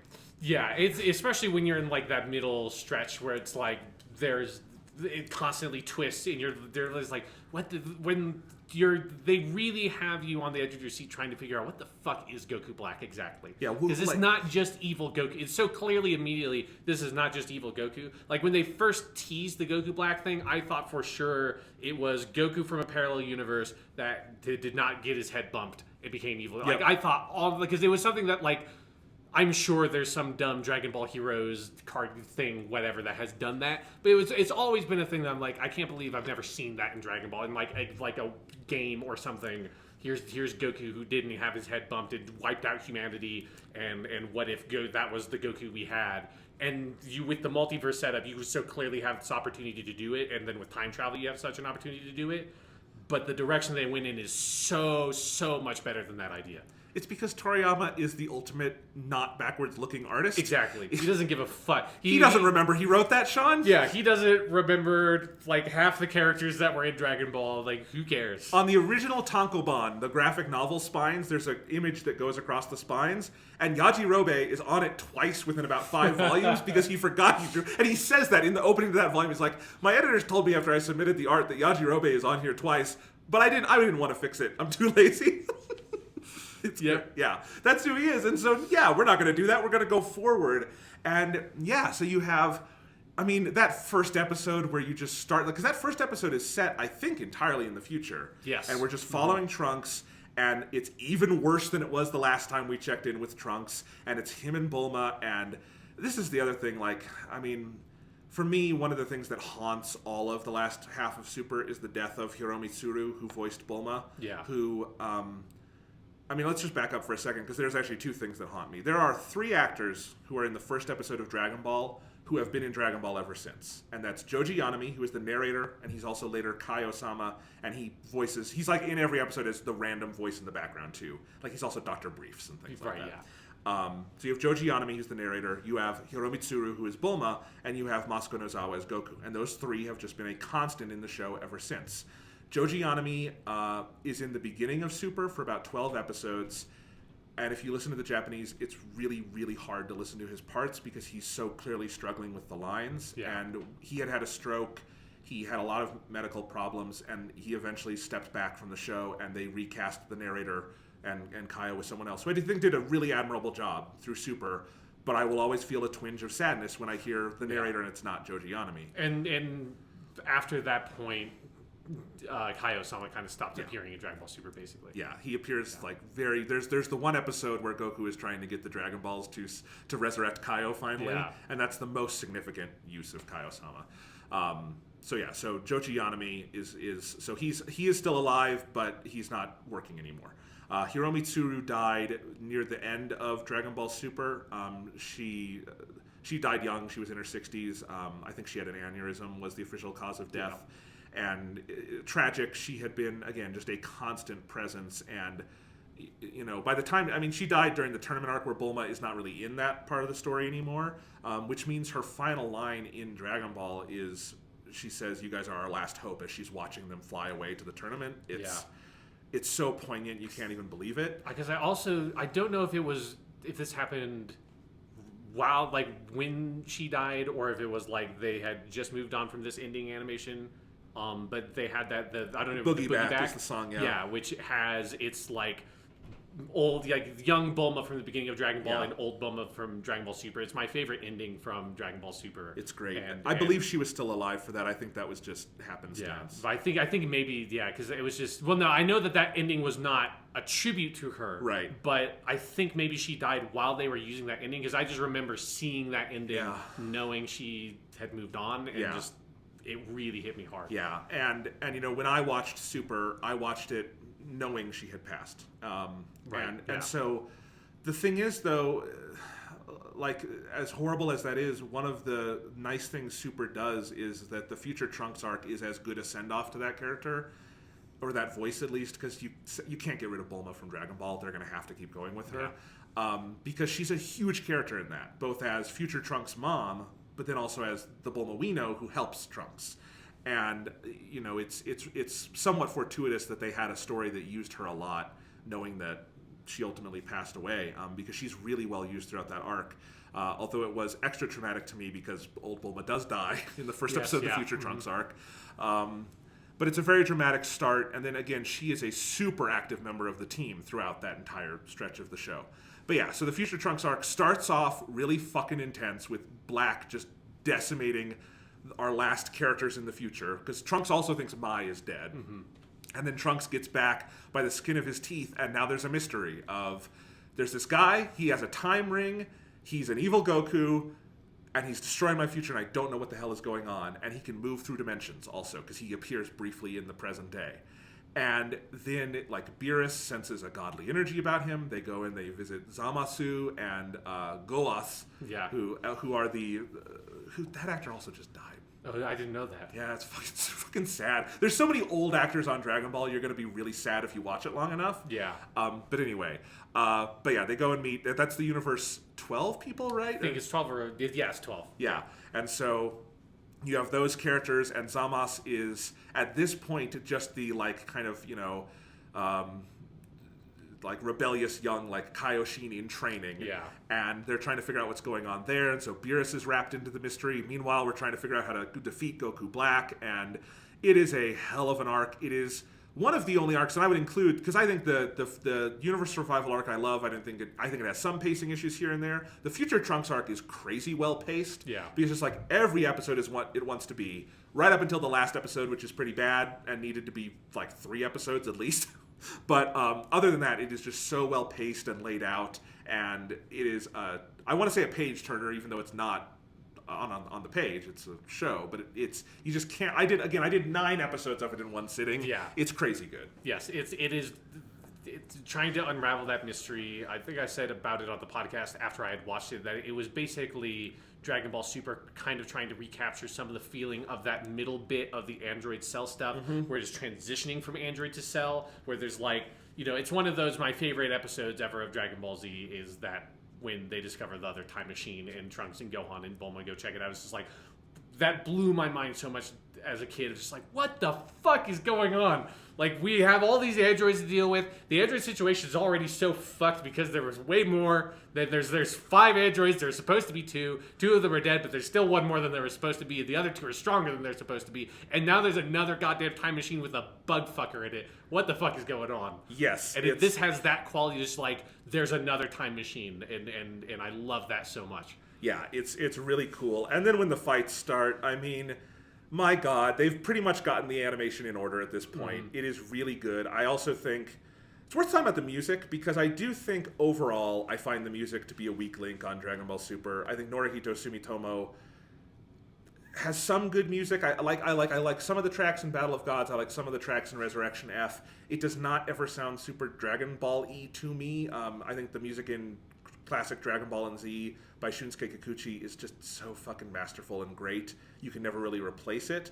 But I think Kikuchi during the Future Trunks arc gets pushed in new directions and starts doing better stuff. And I think there's some really cool music in that arc.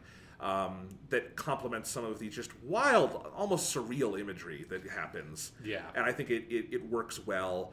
And of course, you get Super Saiyan Blue Vegeta, which is great. Yes. But the best part is when Trunks just summons the power of all his people and uses his sword, and it becomes this just fucking beam of light. And this is where it really is Hideaki Anno's Dragon Ball, and just cuts, Zamasu merged in half, and with that amazing like choral music in the background, it gets really good. Yeah, and I just love the dynamic of Trunks, like, it has been pushed so far beyond any reasonable limit of that. Like, it's not, oh, my family is dead. It's not like my species is dead. It's like this entire world is falling apart again. Like, I already went through all this shit to save it, and now again it is falling apart. And not only is it falling apart, but it's not because it's just Cell, who's like an evil android bug monster. It's a god who is this arrogant piece of shit. Like Zamasu is such a great villain. Both Zamasu and Goku Black, it's like another version of Zamasu. Incredible villains, incredible performances, but they're just, you love to hate them so much. In that moment where Trunks is pushed to the absolute limit and becomes this crazy other weird form of Super Saiyan, where he's just like, fuck this shit, like no more, and he pushes himself beyond that limit, and it's just that, I think it's that like right at the end of an episode, he's just stomping, he doesn't have pupils in his eyes anymore, he's just like, fucking no way, dude, I'm gonna kick your ass. Like, it's a great moment. It's a great moment, and the thing that is the downfall of the future Trunks arc, I say downfall, it doesn't ruin the arc, but it does cheapen it to me, is that the last episode, like, the way the arc should have ended is where we just described it. Trunks summons his strength, cuts him in half.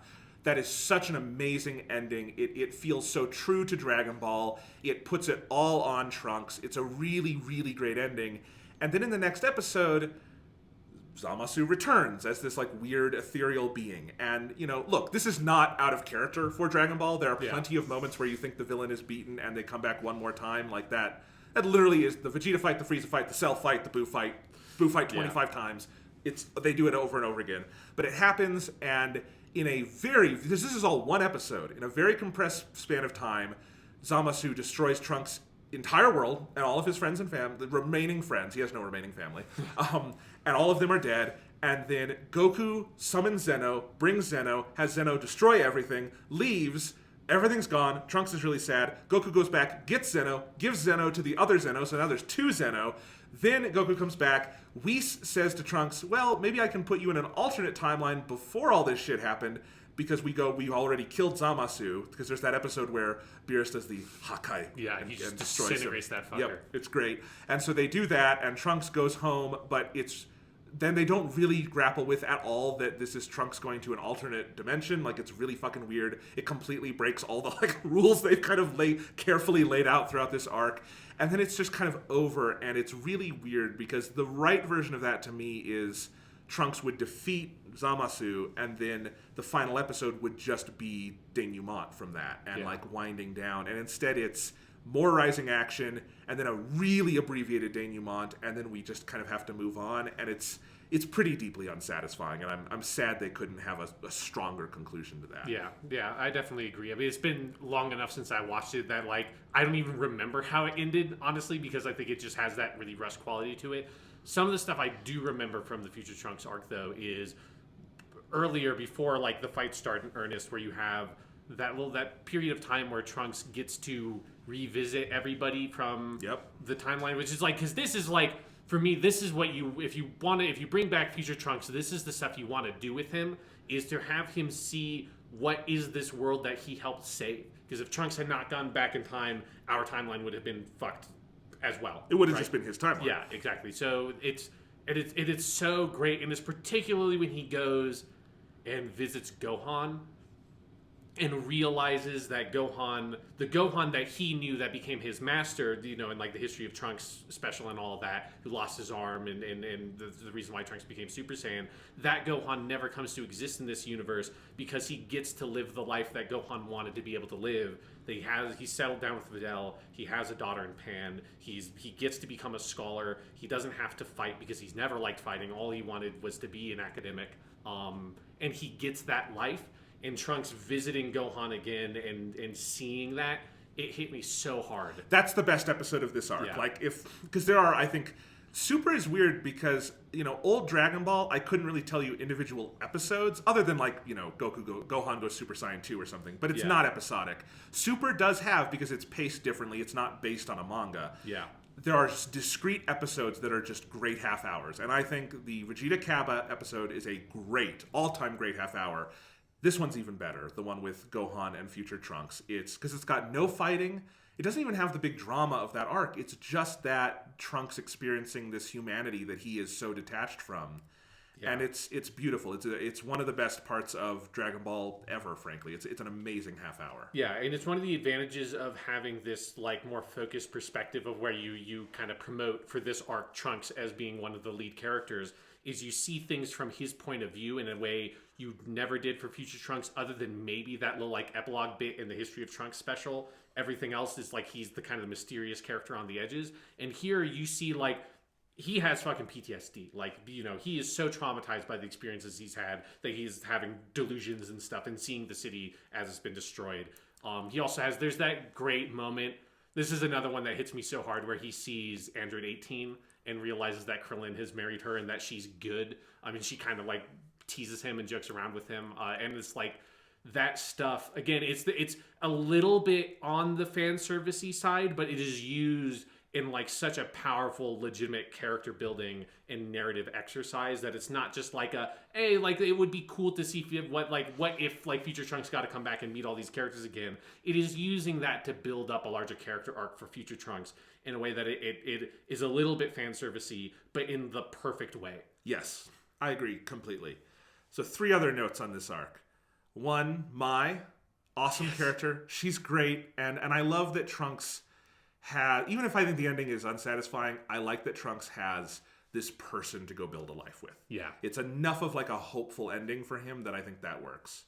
2, I like the blue hair. I know it's really divisive. Trunks has blue hair in this arc, which is a complete retcon. There is no version of Trunks in the manga or the anime where Toriyama colored him with blue hair. He always had purple hair.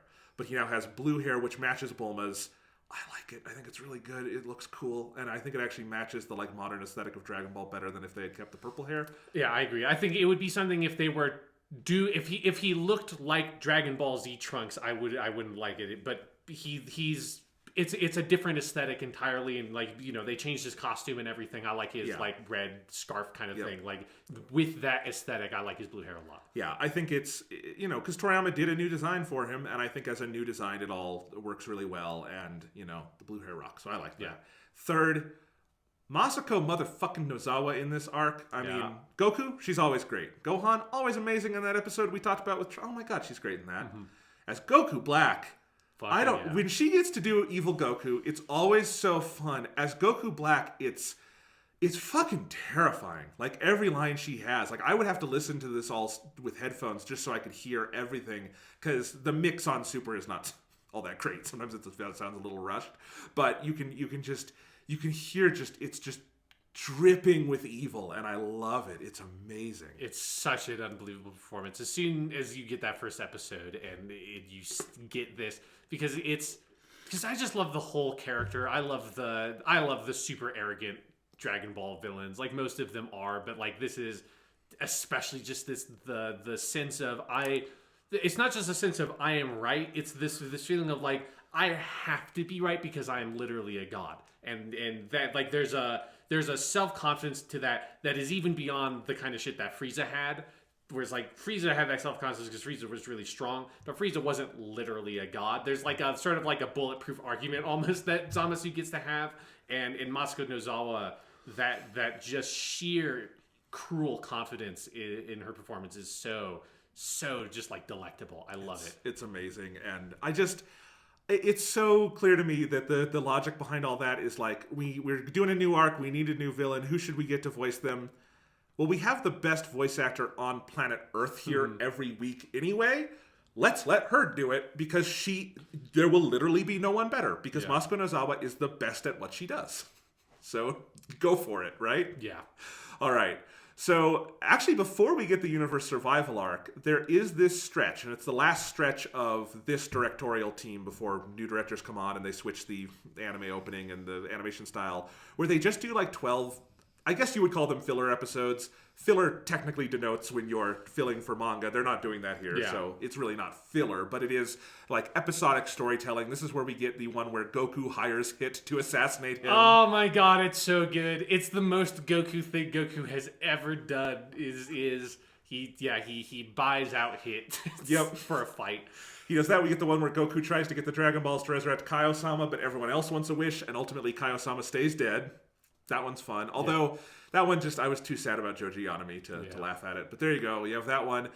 My favorite in this stretch is the baseball episode. It's the best, where Champa and Vados come to do a baseball tournament with Universe 6 and 7, and Yamcha is the MVP of it, and it is so winking and nodding, and it is great. Yeah, it's just because none of the other characters basically have any idea what baseball even is from like a conceptual point of view. In Yamcha, this is where they pull in the like obscure fact from like Dragon Ball Z filler that Yamcha is a pro baseball player. Yep. And so he's and I love how confident he is at the beginning of that episode of like, I've got this. Like, I don't care how powerful they are. I'm the only one who even knows how to play this game. I'm the only one who has experience playing this game. And then by the end of it, he is back in his Yamcha hole where he belongs, cradled into the ground.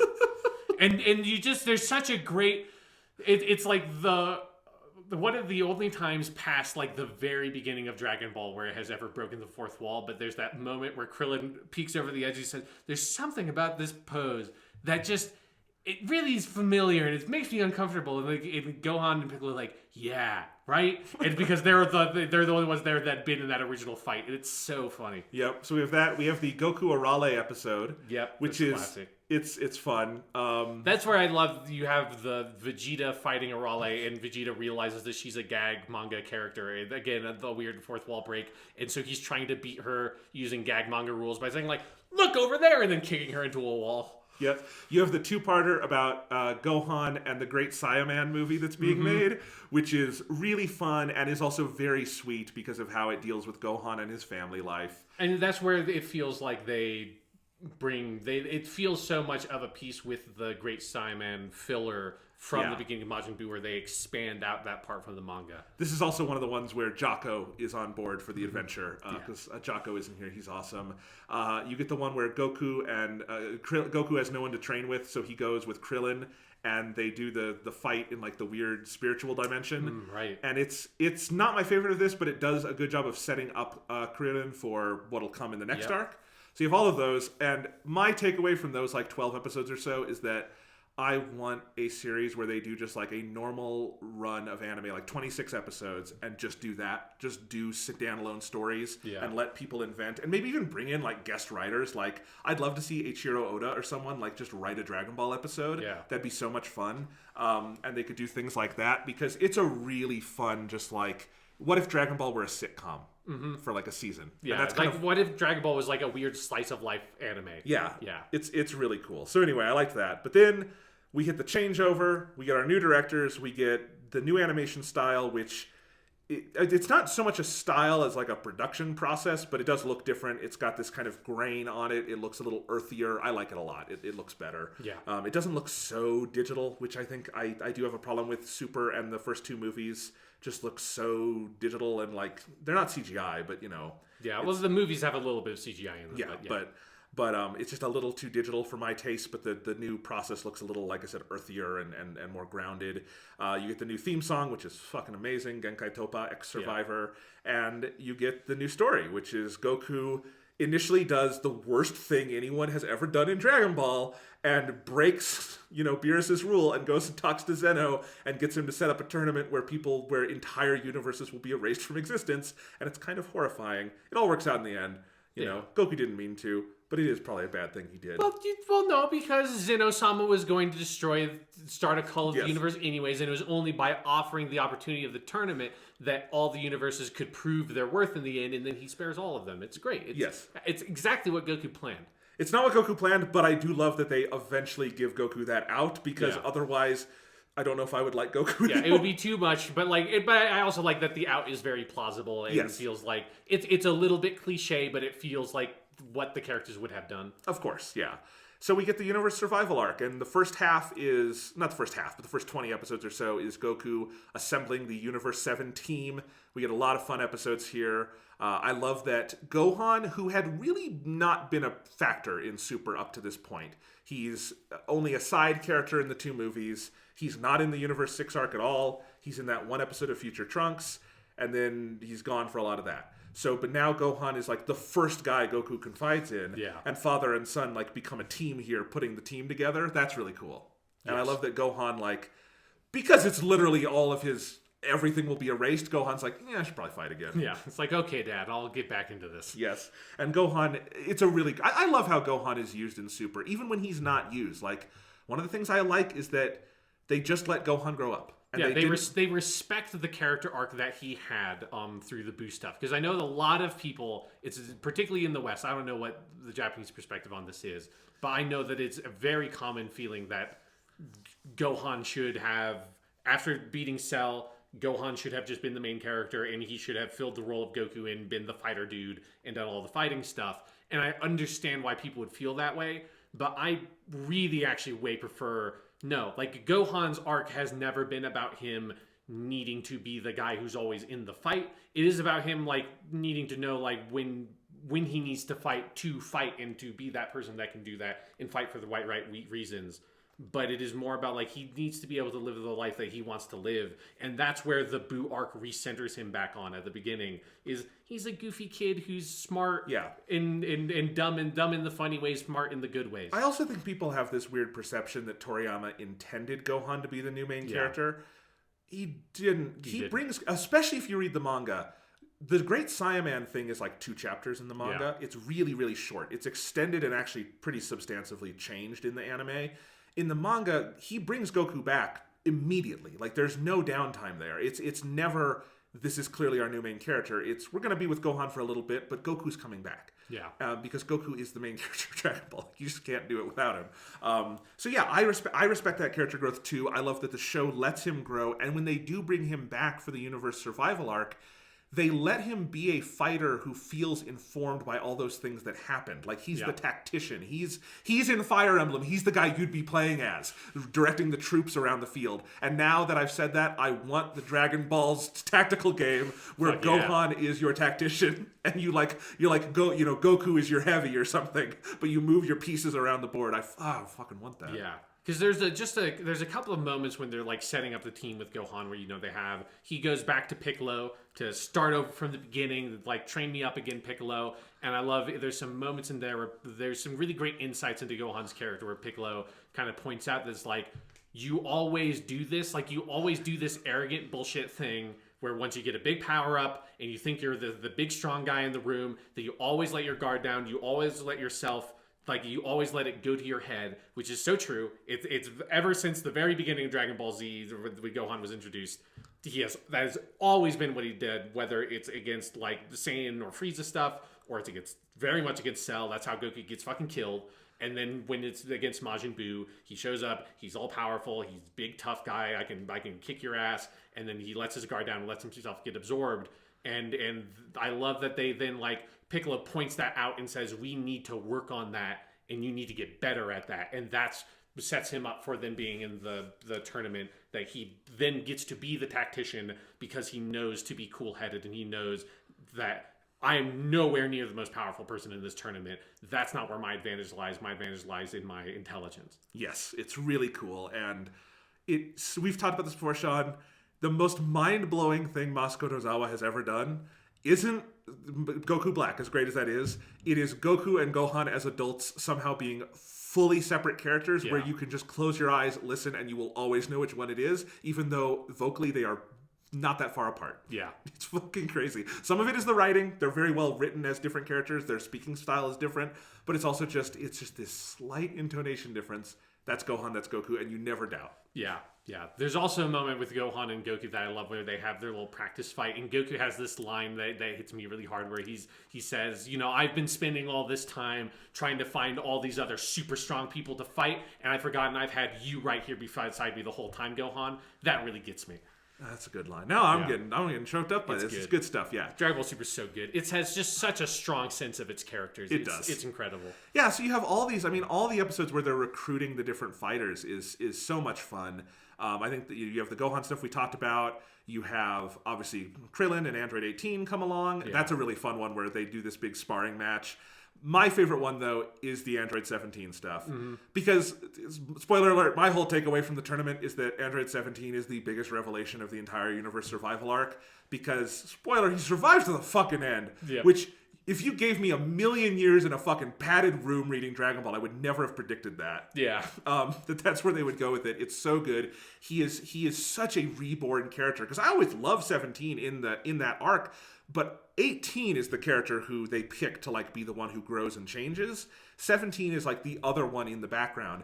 And somehow without changing who 17 was, who we knew earlier, like I love how he's become a park ranger and he has a family, but he is still kind of this detached being because he is half robot. Yeah, and he like sees things as like this weird game. Like he has that weird aloof perspective that he's always had. Like, let's just ride around in the car because it's fun. It's like it's the thing that humans do, I guess. I don't know. Yeah, it's all of that's neat. And the episodes, I guess there's 2 of them where Goku recruits 17. The animation in those is fucking out of this world. Yeah, the Goku 17 fight particularly is just like it sets up how good the fights are going to start looking in the tournament. Yeah, so I love that. And then of course you get the big surprise here, which is the return of the evil emperor himself, Frieza.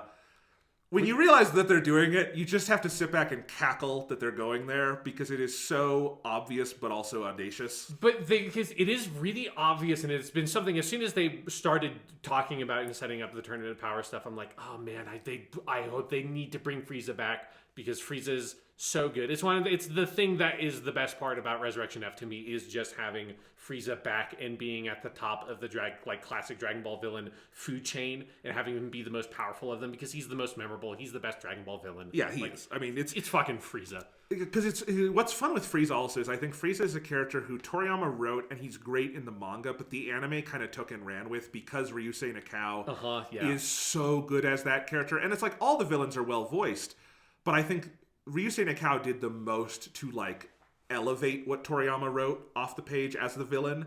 And it's just kind of at a certain point, like, because Ryusei Nakao is a regular on Super. He's in every arc, either as Frost or Frieza, other than the Future Trunks stuff. Yeah. But he's there throughout all of it.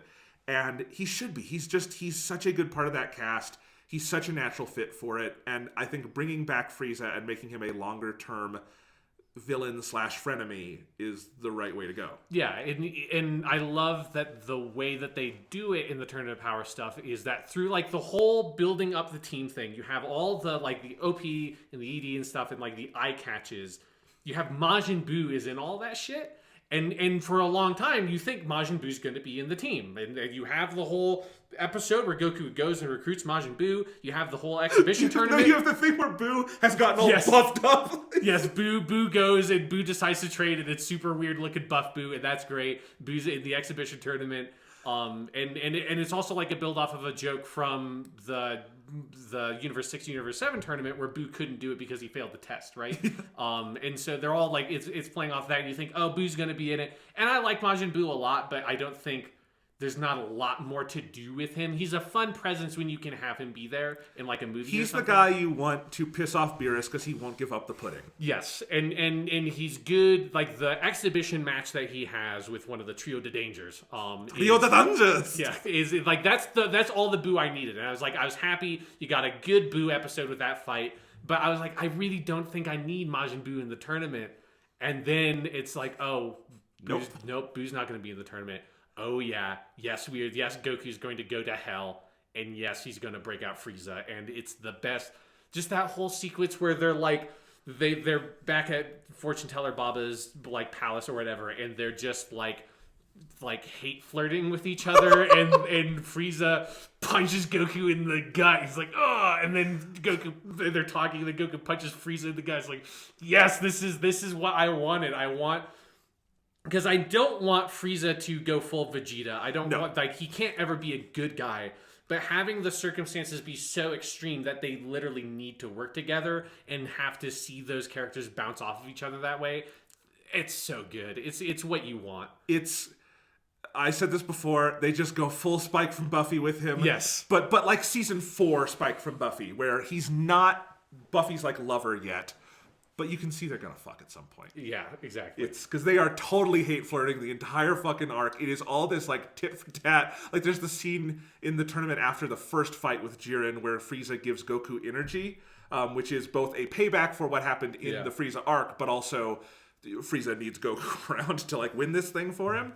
And it's just this great constant flirtation that keeps getting elevated, and I love it. Oh, it's good stuff. Okay, so yes, they have that recruitment. Frieza also does some evil shit where he kills all the assassins sent to kill him. Right. Yes. And and then we get the actual tournament. Sean, off to space we go. Uchu go. Anyway, Yes. it's good stuff. And now we have the actual tournament. It's like the last 33 episodes of the series. It is very long.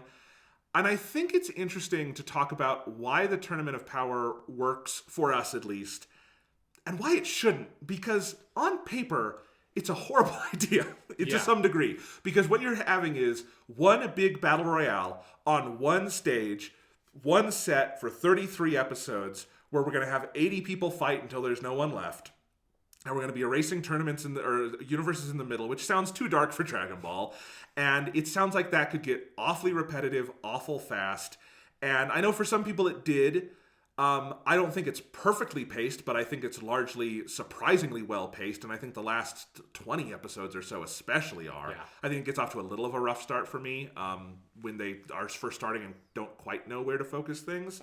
But overall, it works, and it is propulsive, and I think they find ways to keep the battlefield changing and shifting and doing stuff with the backgrounds to make it not so monochromatic. And obviously, the fight choreography is very good. You also wonder, like, are they going to be able to make this feel character-focused when it's all fights? And they do. It very much harkens back to me, I think, to a lot of the stuff in the Tenkaichi Budokai tournaments where Toriyama would further character through the fights, and I think there's a lot of that in here.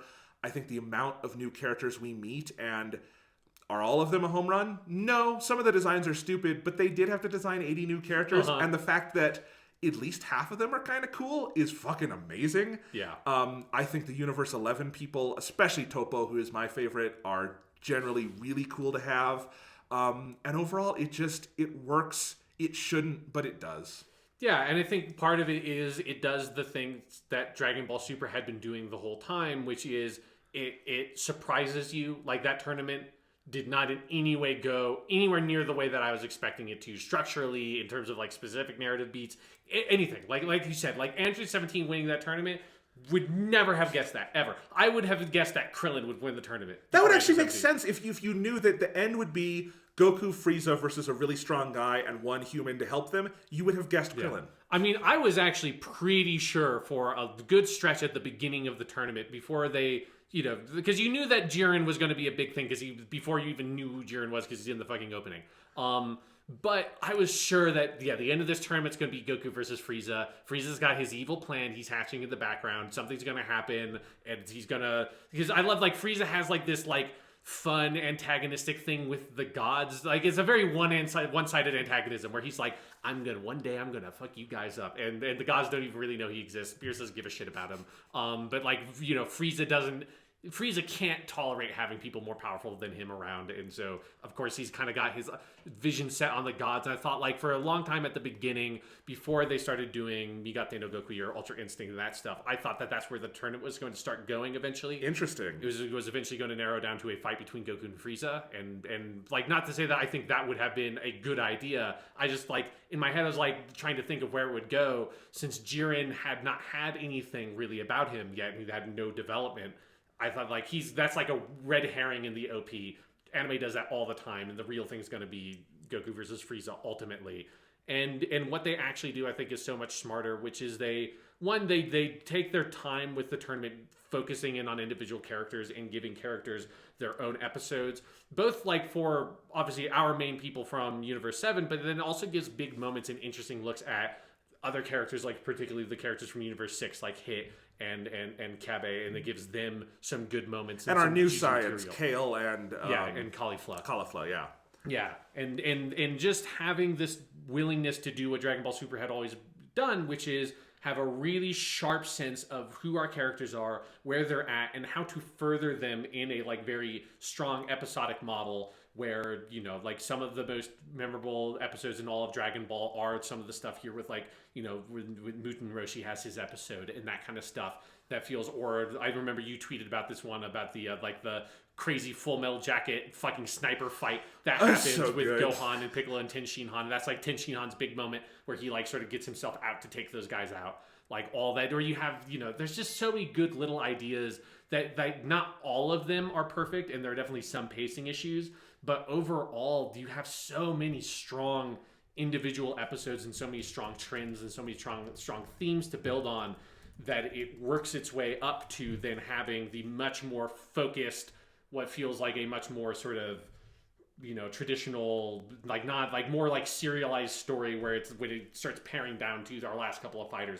where it is still always episodic, but it gets more to that Goku Black, like page turner kind of feeling of like, I need to see what happens the next episode. Like I need to see Goku and Jiren fight. I need to see what's happening with Vegeta and Toppo. Yeah, I mean, I told the story that the way I finished Super was on a Tuesday night. I had nothing else to do. Well, let me rephrase that. I had so much else to do, but I wasn't able to focus on it because I was thinking of Super, and I was just in kind of a sour mood, and I knew what would make me happy is Dragon Ball, because Dragon Ball always makes me happy. Yeah. And so I sat down and I watched the final 9 episodes in one sitting, and I made a pizza, and it was great. Yeah, and that's one of the things I think, one of the reasons why the Tournament of Power works so much for me is it's like, is while like there are bits of inconsistent pacing, it has strong pacing in the sense of that like it's not paced the same way throughout. It starts slow, and maybe it's a little bit too slow in some of those parts, but it allows that to build like the fabric that then it ultimately goes for this really ambitious, crazy conclusion that has a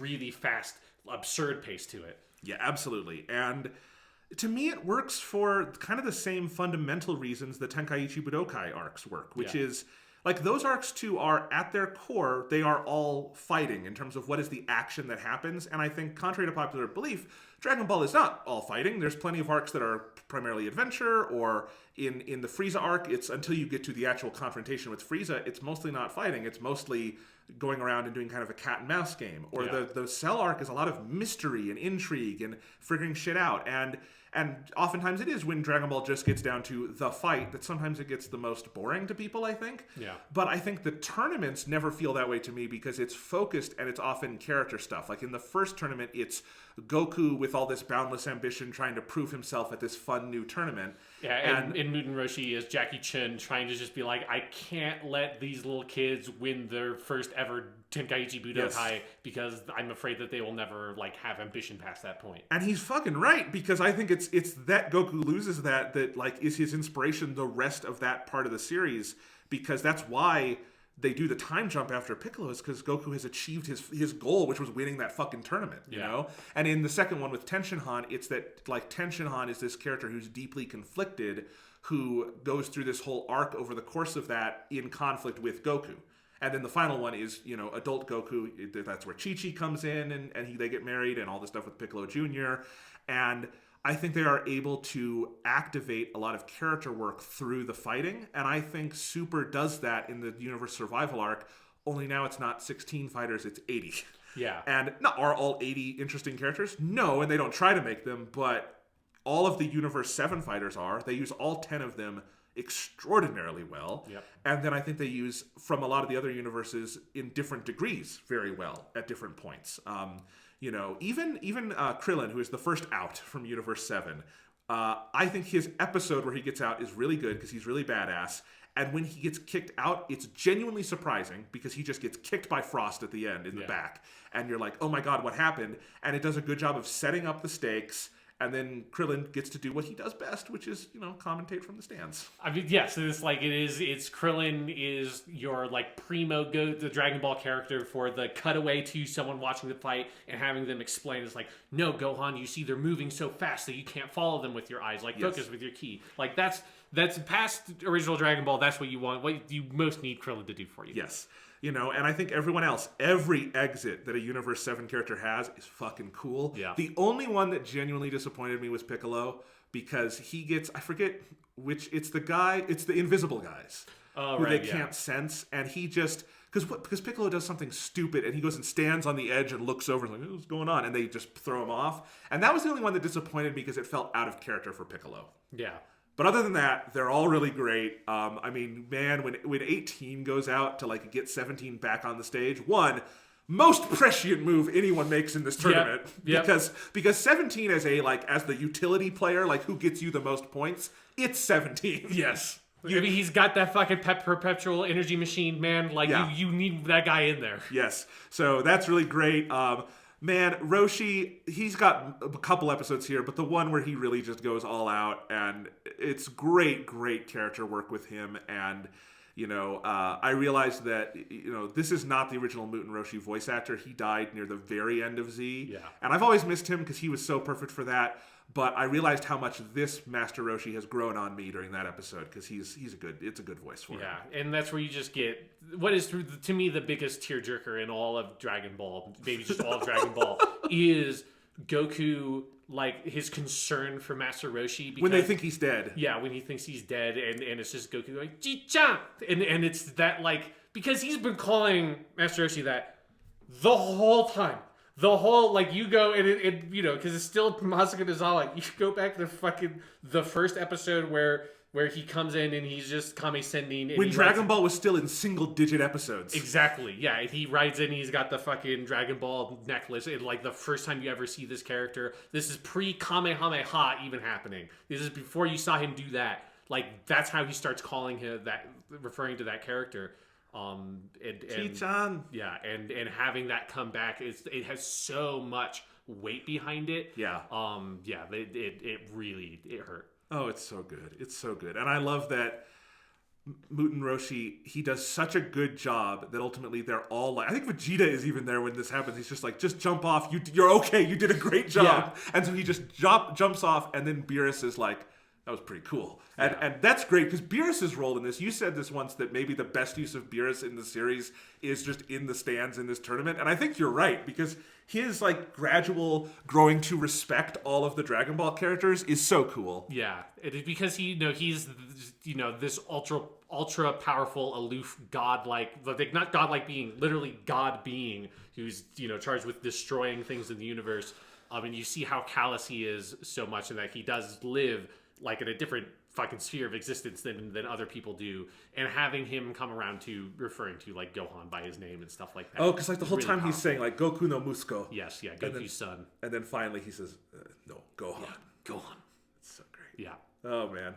Yeah, Gohan has some great stuff. Gohan goes out with Dispo near the end. Yes. And that's so cool. That's such an incredible sequence where he has Frieza's firing those like finger lasers up to create this like cage, and Gohan's fucking brawling with Dispo in that cage, so he can't, because Dispo is super fast and he can't maneuver well enough when he's in this confined space. It's such a good use of Gohan as an intellectual figure, in that he's Dispo normally would be able to wipe the floor with Gohan with the speeds that he can move at, but Gohan, using like the tools available to him in cooperating with Frieza, allows him to win. And then there's a really great callback to Goku Piccolo saving Gohan, where with Raditz, where Gohan winds up doing the body lock on Dispo and tells Frieza like, get us out of here. Yeah. And it's like, Frieza is Piccolo here, Gohan is Goku, and Dispo is Raditz. And it's just it's really cool, and it's just a very 360 full circle moment. And I just like, as the fighters drop out, you feel like they've made the fullest use of each of these characters along the way. And then you get down to the end where it's just the Universe 11 characters and the Universe 7 characters. And, once it's down to Frieza, 17, Goku, Vegeta, and then Jiren and Toppo. I mean, man, there's some good stuff there. Let's talk about Toppo and Jiren. Yes. Well, actually, you know what? Before we even do that, let's back up a little bit. We went past Caulifla and Kale and Kefla, their fused form. Yeah. I love all the stuff with the extra science. It's really cool to see new ones. I like So a lot of the character designs in this arc were done by Toyotaro, the author of the Dragon Ball Super manga, not by Toriyama. Toriyama did a lot of them too, but he couldn't design 80 new characters. Yeah. So they had Toyotaro do a lot of them. I know a lot of fans didn't like this because they don't look like Dragon Ball characters. I don't love all of them, but I do like that a lot of the designs don't look like what we've seen before because that makes them seem more alien. Yeah, especially because they're supposed to be from totally different universes. If they looked exactly like Dragon Ball characters, I think it would make the multiverse feel very constrained. Yeah. Cabba definitely looks like a Toriyama design to me. I don't know who did Kale and Caulifla. They look a little more Toyotaro-esque to me. But whatever the case, I like that the other universe Saiyans don't look like our Saiyans. They're thinner and smaller. But I like those characters. Kale as sexy girl Broly freaks me out a little bit. But, it's a good episode. Yeah. And then when they merge, it's such a great fight. And of course, we've talked about it on the podcast before. But the coolest thing that has ever happened in Dragon Ball shall always be Goku versus Kefla. Kefla is all powered up, firing shit at Goku. And Goku jumps up while charging a Kamehameha. We've got the fucking awesome insert song, Ultimate Battle, playing. And as she fires this giant beam, he flips, slides on his own Kamehameha up, flips over again, and fires in her face. Yeah. Ha! And then it does straight up just cuts and shows the blast three times from three different perspectives. And she gets blasted off the stage. Yeah, that is the coolest. That's the coolest fight thing ever. It's just... That's a moment where I was sitting in, my chair that's in my living room, and I, lean back, and I'm, got my hands through my hair going, oh my god, and I lean back so far I almost fall over. That's where I spent, 3 hours watching people on YouTube react to that scene. It's the only time I've ever been grateful that there's this entire bizarre community of, YouTube reacts to things ever. It's the only time I've ever sought that out was, because you were fucking watching Dragon Ball Super. I'm sorry. I need to experience this joy with someone else because this is the coolest fucking thing in the world. And just watching people from all over the world, watching different subtitled versions of stuff in different languages, and just seeing that it's a universal badassness. Yes. Just that fucking Kamehameha. It's so good. And then, and that's also where, because I think the real turning point for the tournament to me, because you have some really good episodes up to this, but when Jiren comes out to play for the first time, which I think is really smart that they didn't just save Jiren for the end, but he comes out to play, and this is where Goku has the first fight against him. It's the first time he flirts with Megate no Gokui, and with Ultra Instinct in the subtitles, and you get Ultimate Battle, the insert song, for the first time. That's when it feels like the tournament kicks into that next gear, and it never lets up past that because that's the point where it becomes clear, not to say that everything is obvious, again, still would not have guessed that 117 would win at this point. It becomes clear, this is what the tournament is becoming now. So yeah, let's just talk a little bit about the Megate no Gokui stuff, just because I think it's so cool.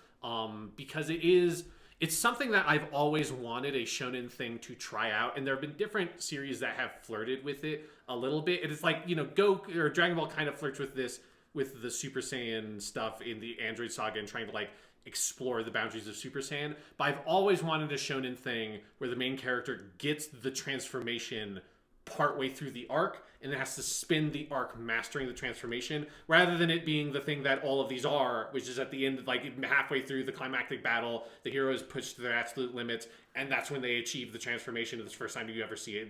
That's the standard set by the Goku going Super Saiyan. I love this of, he tests the waters a couple of times with Megate no Gokui, and it's not quite fully formed yet. And I love just the animation on it in the real sense of Goku still doesn't quite know what this thing he stumbled into is, and after he'll punch Kefla or something and kind of look at his hand and kind of squeeze it a little bit, and there's a sense of he's pushing the boundaries of this new power he's discovered. It's just such a fun, different dynamic that's not just the same thing we've seen every single time someone gets a fucking transformation in this stuff. It's also got a totally different logic, because the logic of Ultra Instinct is not I got stronger, because technically he doesn't get stronger with it. Right. What it is that he stops thinking. They have this. It's foreshadowed in the Resurrection F movie, and then in the TV adaptation in Super, where Whis has this whole thing about how you're never going to be fast enough if you think about it, because the thought has to travel to your limb, or whatever, right? Yeah. And he says you have to be able to move independently of that, and it is exactly what it sounds like with the term Ultra Instinct. It's going completely off of being in the moment. It's a very it sounds like something you'd see in a wuxia movie at the end. Yes. Like at the end of A Touch of Zen or something. That's what it feels like. And that's one of the reasons why I like it so much conceptually as a transformation, is that it's not just a power boost, as you're saying.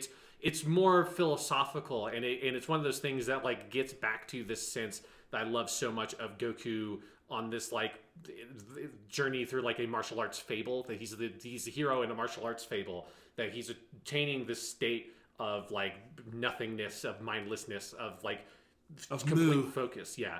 And the phrase, I'm fine with the Ultra Instinct. That's not even like a dub term. That's like the official Japanese English term for what it is, obviously, because the dub isn't even here yet. But the term Migate no Gokui in Japanese is so fucking good, because basically what it like quite literally means is like the height of selfishness, like the ultimate peaks of selfishness. Like the Goku in Gokui is the same Goku in Gokudo, which is like the word for it's not Yakuza. Goku, by the way. Yeah, it's not Goku. That's a different thing. Because actually we transliterate Goku wrong. It should be Gokuu, or with a line over it. So this is just Goku. Yes, and it's the same. So like Yakuza Kiwami, the Kiwami in Yakuza Kiwami, that's the same character as the Goku in Gokui, and it means like extreme and extremity. And the Migate, if people who watch a lot of anime in Japanese probably have heard the term like kate no koto, like kate no koto suruna, like don't just do something on your own. That's like that kate. That's the same like kate as gate and migate, with the mi being me for body. And so it's like this total inner focus, and it's the height of like total inner focus is what the phrase quite literally means if you break it down to its kanji components.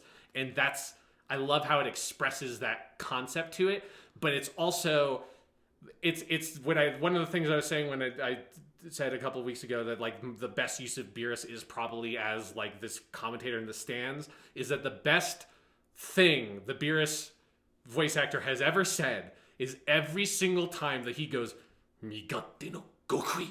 It's the best. It's it like and it gets better every time he says it, especially when you get to Goku's perfected it, and he's just like Toto kitana kanzen naru Migate no Gokui. And it's just such a aesthetically pleasing phrase. I just like to say Migate no Gokui. Oh, it's great. And I agree that I don't know what a better thing than Ultra Instinct would be for an English-speaking audience. But I do. It saddens me that the English Beerus, who is English Beerus and Whis might be my favorite voices in the dub. They're because really they weren't trying to imitate old dub voices from like the 90s. Them and Krillin, they can all come along in my fantasy dub. But anyway, they're really good, and I'm sad that this actor will only get to say Ultra Instinct and not Megate no Gokui. Migate no Gokui. It's just the pacing of it as an aesthetic phrase is poetic. I love it so much. Yes, I love that. I thought you were also going to say my other favorite moment with Beerus in this is when, in the first fight with Jiren, they think Goku's just been lost, and then something is happening. He's coming back. There's a big ball of light, and someone says, "What's going on?" And it's just this zoom in on Beerus, and he says, "He's coming." Kuruzo. Yeah. Kuruzo. And then it's cut to the commercial break is where that comes in. And it's just, oh man. It's so good. It's, everything with that. Let's also talk about the visuals of Megate no Gokui, because it's such a cool transformation. Because here's the thing about Super Saiyan. I'm going to say something controversial here. Okay. It's never been my favorite look for any of the characters. It's good. It's cool. Like, it's obviously cool. We wouldn't have gotten this far if it wasn't cool. But let's be real for a second. Toriyama himself says this in like one of the intros to the volumes. The reason he did Super Saiyan the way he did it is so he wouldn't have to fill in the black on Goku's hair. Actually, not specifically him. His assistant had to do it, and he wanted to save his assistant time because Toriyama was a cheapskate, and he drew the entire manga. Every week, he had his assistant there 1 day a week, and that's the way he did it. He did it alone, and he had his assistant there 1 day a week to do inking. And that was it. And he wanted to save his assistant time, and so he said, if they've got yellow hair, I don't have to draw anything there. Yeah, and it's similar logic as to why Goku lost his tail. He's like, I just kind of don't want to draw the tail anymore. So that's why Super Saiyan looks the way it does. And there's a reason, to me, Super Saiyan God and Super Saiyan Blue look more interesting, because I think Red and Blue you have to do a lot more to work that into the palette. It's not just their hair got brighter and they got blue eyes now. It's that it's a much bigger like reworking of the character design, and like with Super Saiyan Blue in particular, I think it pushes them to do a lot of stuff with backgrounds and environments because it's such a striking color. You can't just be out in a grassy field anymore. Like, you have to do something really interesting with it. And I think those designs, particularly Super Saiyan Blue, just grips me so much more because it feels like less a decision of artistic convenience than... It's hard to draw Super Saiyan Blue, I think. Yeah. Like, that's a much more difficult thing to do. It's also something that literally you couldn't do in a manga the same way because mangas are in black and white. Yeah. Except for the rare colored chapters. This is like, these are choices made for an anime. And Megate no Gokui is also something where it's not just something that you can only do in an anime because it revolves around this shimmer and the way he moves and everything, but also like you couldn't have done it in the anime in the 90s or the 80s because it is this mix of hand-drawn and CG elements that I think blend really well, and it feels like the transformation of this moment. It's not backwards looking. It's like, well, we could only do this now when we're doing this anime first. I know there is a manga. I'm actually very curious about how Toyotaro draws some of these things in the manga. But, you know, you're doing this anime first. We have new technology to do this. We can make it look really cool. And it's a transformation that allows Goku to, like, keep his base, like, black hair form and slimmer body figure. I love all that. It's part of the reason I also always loved Kaioken. Yeah. Even though Kaioken isn't used much. I always thought Kaioken was cooler than Super Saiyan because... I don't know, it's like adding to what Goku is, not changing it in a weird way. And I think that's what this form does as well. Yeah, I agree. I because it also just captures a little bit more of like the sensation of, you know, it goes further when he becomes the perfected Megate no Gokui, although I like the visual language of, you know, all the gods have white hair, so Goku, when he gets that state, having white hair works for me. But but having like it keep the basic silhouette of Goku, it communicates something of like the same kind of thing as when Gohan achieves his huge power up in the Buu arc. I like the idea of like there are other ways to gain this incredible power that has nothing to do with you being a Saiyan, and that you know, hypothetically, if Krillin fucking really got on his shit, Krillin maybe could achieve the state of Megate no Gokui. I'm not saying that I want to see that arc. But like, I want to see that in a video game, like in a side story. Yes, I mean, yeah, you know, when you do all the weird Dragon Ball heroes, like capsule games, all the shit, extra shit that Dragon Ball has, you have fucking Super Saiyan 4 Broly's running around. Give me a fucking Megate no Gokui Krillin, yes. Like in that sphere, I want to play as that in like a Xenoverse game for sure. But I just like the knowledge that our characters are not as powerful as they are just through like a biological quirk that they can attain this incredible form. It's anybody could do this. What do you think about what I call SSSGSS Vegeta, which is sparkly Super Saiyan God Super Saiyan Vegeta? I think like they could have done a little bit more to like sell the transformation in terms of like how he gets like where he gets this power from. It's like there's like it's the one thing about the turn of power that I think there's like a little bit too much of our heroes have been pushed to the point of like no return. And then like 10 episodes in, and then like they like Goku's building and Vegeta are building their stamina back up, and like it maybe does that cycle a couple more too many times. But the color design for like that really deep, rich blue that version of Vegeta has is fucking awesome. And I think the character logic for it is great, where he's like, you keep your fucking Megate no Gokui Goku. Yeah. Or Kakarot, because he never will ever call him Goku. Yeah. So that's when like, Vegeta dies for good. That will be the only time he ever calls Goku Goku. He's like, you keep that. I'm going to do it my way. And his way is to like expand upon this Saiyan transformation. That feels totally accurate. Yes, yeah. The character logic is good. Like it's just one of those like, okay, we're like these characters should have been dead a while ago. Okay. I don't usually skirt up. I'm very tolerant of anime bullshit in that kind of logic way. I think that's the one thing about the Tournament of Power that I'm like, you could have maybe not had Goku be so destroyed a couple of times throughout it, and Vegeta be like so destroyed a couple of times throughout to sell a little bit more that they would have had power to fight Jiren at the end. Yeah. All right, so you want to talk a little bit about the final characters we get from Universe 11, Toppo and Jiren. Toppo is seeded throughout much more because he's there in the exhibition match. Yeah. He introduces himself to Goku. He has a fight with him. He is kind of our point of view character onto Universe 11 and the entire Justice Force. What are they called? The Pride Troopers. The Pride Troopers. Justice Force. I'm close. Yeah, the Pride Troopers. They're great. Yeah. And, I really like Topo. I think I get why Jiren is the big bad, and I like him as a, wall to overcome, but as a character, Topo is where it's at. Yeah, I especially adore the twist of he's, like, a god of destruction in training, and when he, makes that turn, is like, no, fuck it. I'm just going to use my, destruction god key stuff, and, I'm going to really let loose, and it's like, I don't care. Justice has its limits.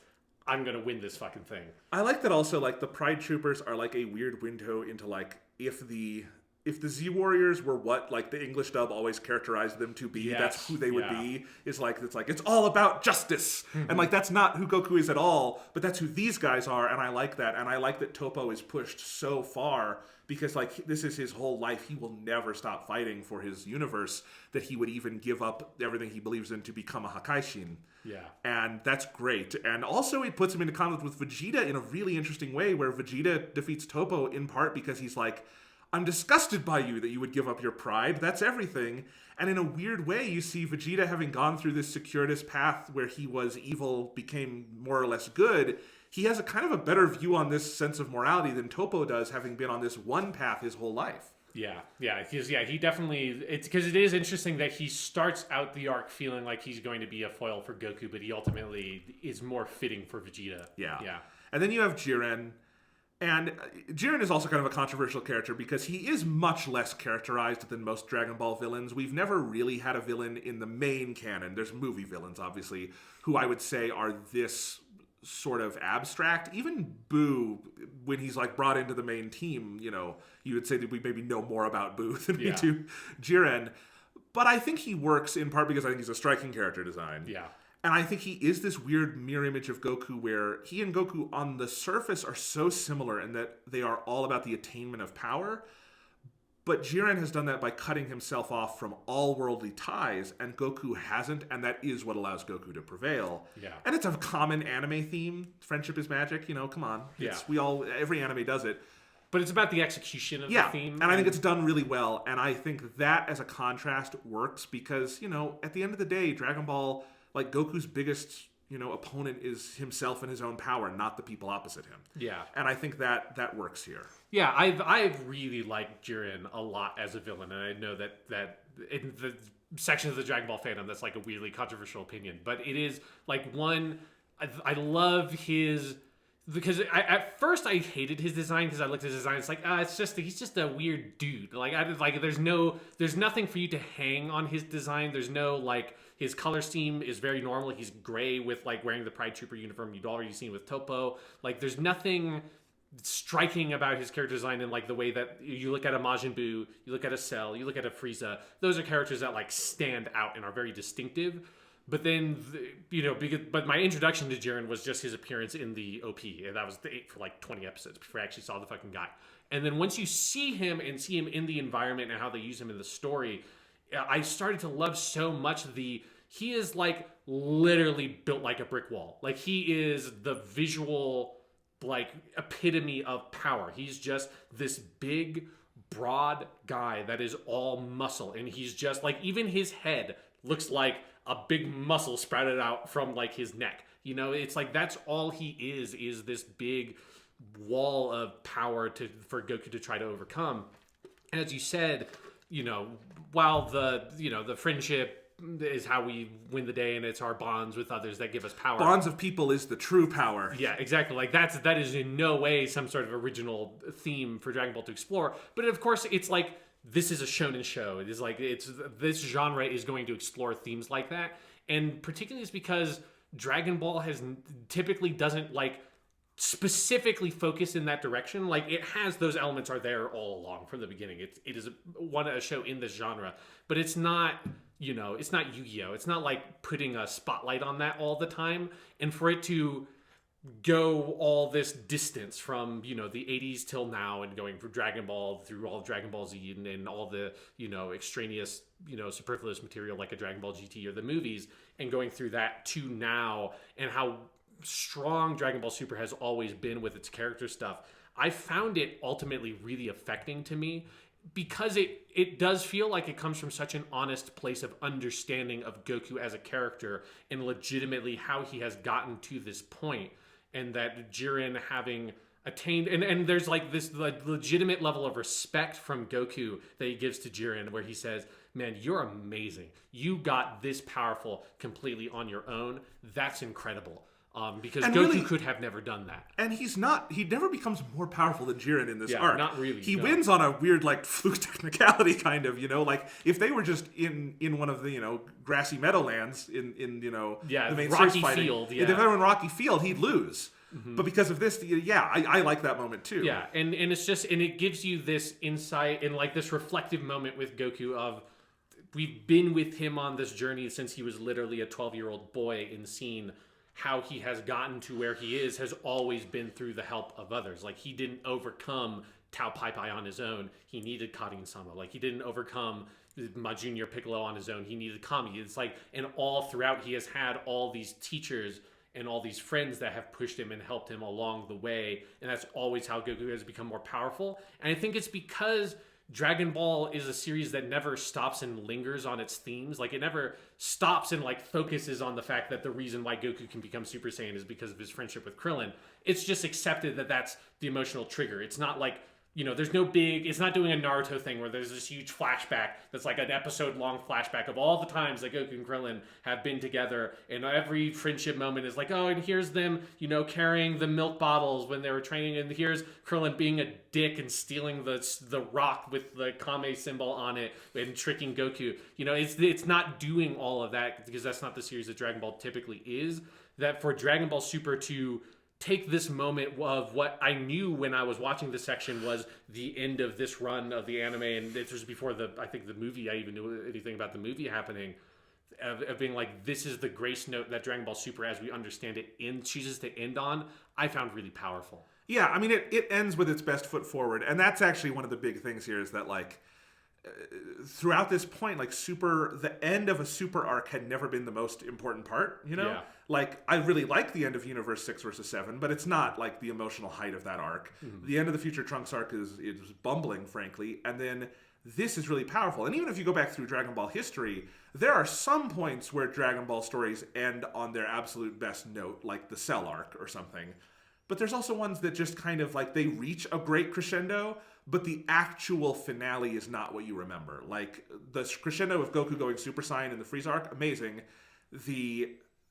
Quick, tell me how he actually defeats Frieza. I think most people actually couldn't do it. Bakayaro! Yeah. Yes, that's right. But I mean, because then you also get into all the weeds of, like, and then we've used the Namek or the Earth Dragon Balls to revive the Guru or the Great Elder on Namek, and that'll give us wishes on the, there's, like, all this, like, weird Dragon Ball trading, like, rule bending that goes on in that arc. Yes, you're right. Yeah, it's the Super Saiyan thing that people remember. And Dragon Ball Super just ends on the absolute highest of highs, with Frieza is there, and 17 is there, and Goku is there, and Goku almost wins with Megate no Gokui, but then he has to pay the price for it, and his body is wrecked, and Frieza starts fighting Jiren, and Jiren is fucking wrecked at this point, and they're all on their last legs, and then Frieza, turns to Goku and says, "You'll keep your promise, right?" And Goku's like, "I will you?" And they're like, "Okay, let's do it." And Frieza's like, "Toss me!" Yeah. Like Gimli in fucking Lord of the Rings. And Goku tosses him, and then Goku just flies down, and he's like flickering in and out of Super Saiyan,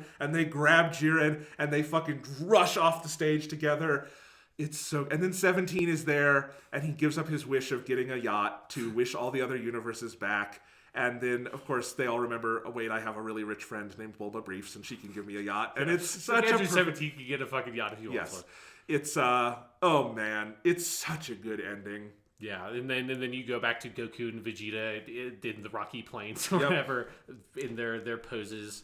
Just having a fight again. And, oh, man. It's a great show. It's a great ending. And I think it ends on a great note where if this were the last they did with it, you'd be fine. And you'd say, okay, that was super. And then we can tack on the epilogue from Z, and that's where it sits for us. But it also is open enough of, like, there are so many possibilities. Because, the big thing is that this ends with fucking Frieza resurrected. Yes. Frieza's, like, assembling some weird galactic force in some corner of the universe. Yep. And now we have the new movie. So before we look to the future, anything else to say about Super? Really quickly, because we kind of skipped over her a little bit. I love Caulifla so much. I know there's a lot of people that don't care that much for that character, but there's something about the one I just like that we finally have like female Super Saiyans. Yeah, like having female Saiyans that can fight in that section because they were always there in the lore. Like there's no like rule that says there's no women in the world. We just never had them. Yeah, we had sexist people writing Dragon Ball GT who are like, Pan just can never go Super Saiyan, even though she's older than Goku and Trunks were when they went Super Saiyan for the first time. It always fucking pissed me off so much. And I love that Caulifla's character is like, I'm this weird like delinquent Yankee girl, because of course that's what a Lady Saiyan would be like, and I like the vocal performance a lot, and those characters are so much fun. And one of my favorite parts of like the build up of the Tournament of Power is Goku, because like Vegeta is paired off with Cabba because they have that pre-existing relationship. I like that Goku gets paired off with these two Saiyan ladies, and that's where you get a little bit of that Goku is pushing them and teaching them about like what it is to be Super Saiyan.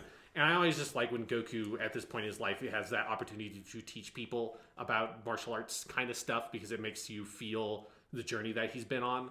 And so that's one of my sections of the Tournament of Power I love a lot that we kind of skipped over, is Goku kind of building them up through the different transformations. Yeah, absolutely.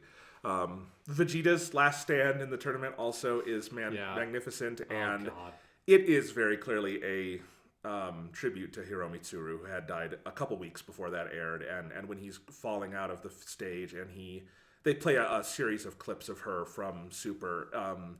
It really hits. It hits hard. Mm-hmm. The amount of journey Vegeta has traveled up to this point is, I think, summarized really beautifully there, and him falling out of the arena and giving his last bit of energy to Kakarot is just, it's right. It's just, they did it spot on. Yeah. Even though I think in the end, again, you would not predict that Vegeta would be fourth place from Universe 7, because there were 3 that survived after him. You would not have guessed that. Yeah. Yeah. It's good stuff.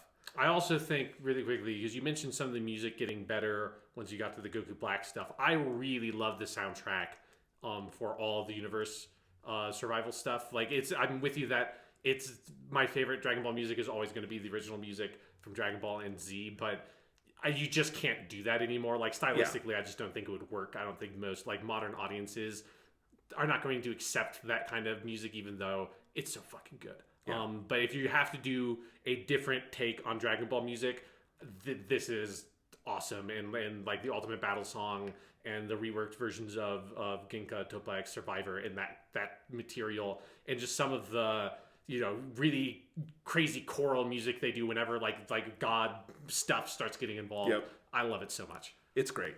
And the Ultra Instinct theme is fucking amazing. Yes. People should look up some of like the great hip hop remixes that are on YouTube of that song, because it's so good. Awesome. Well, looking forward, I mean, the next thing we have is this movie, Dragon Ball Super Broly. I've not looked up any spoilers.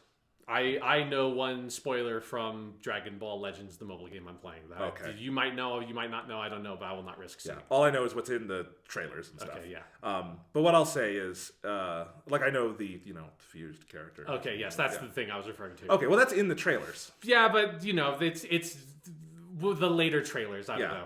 Yeah, no, it's okay.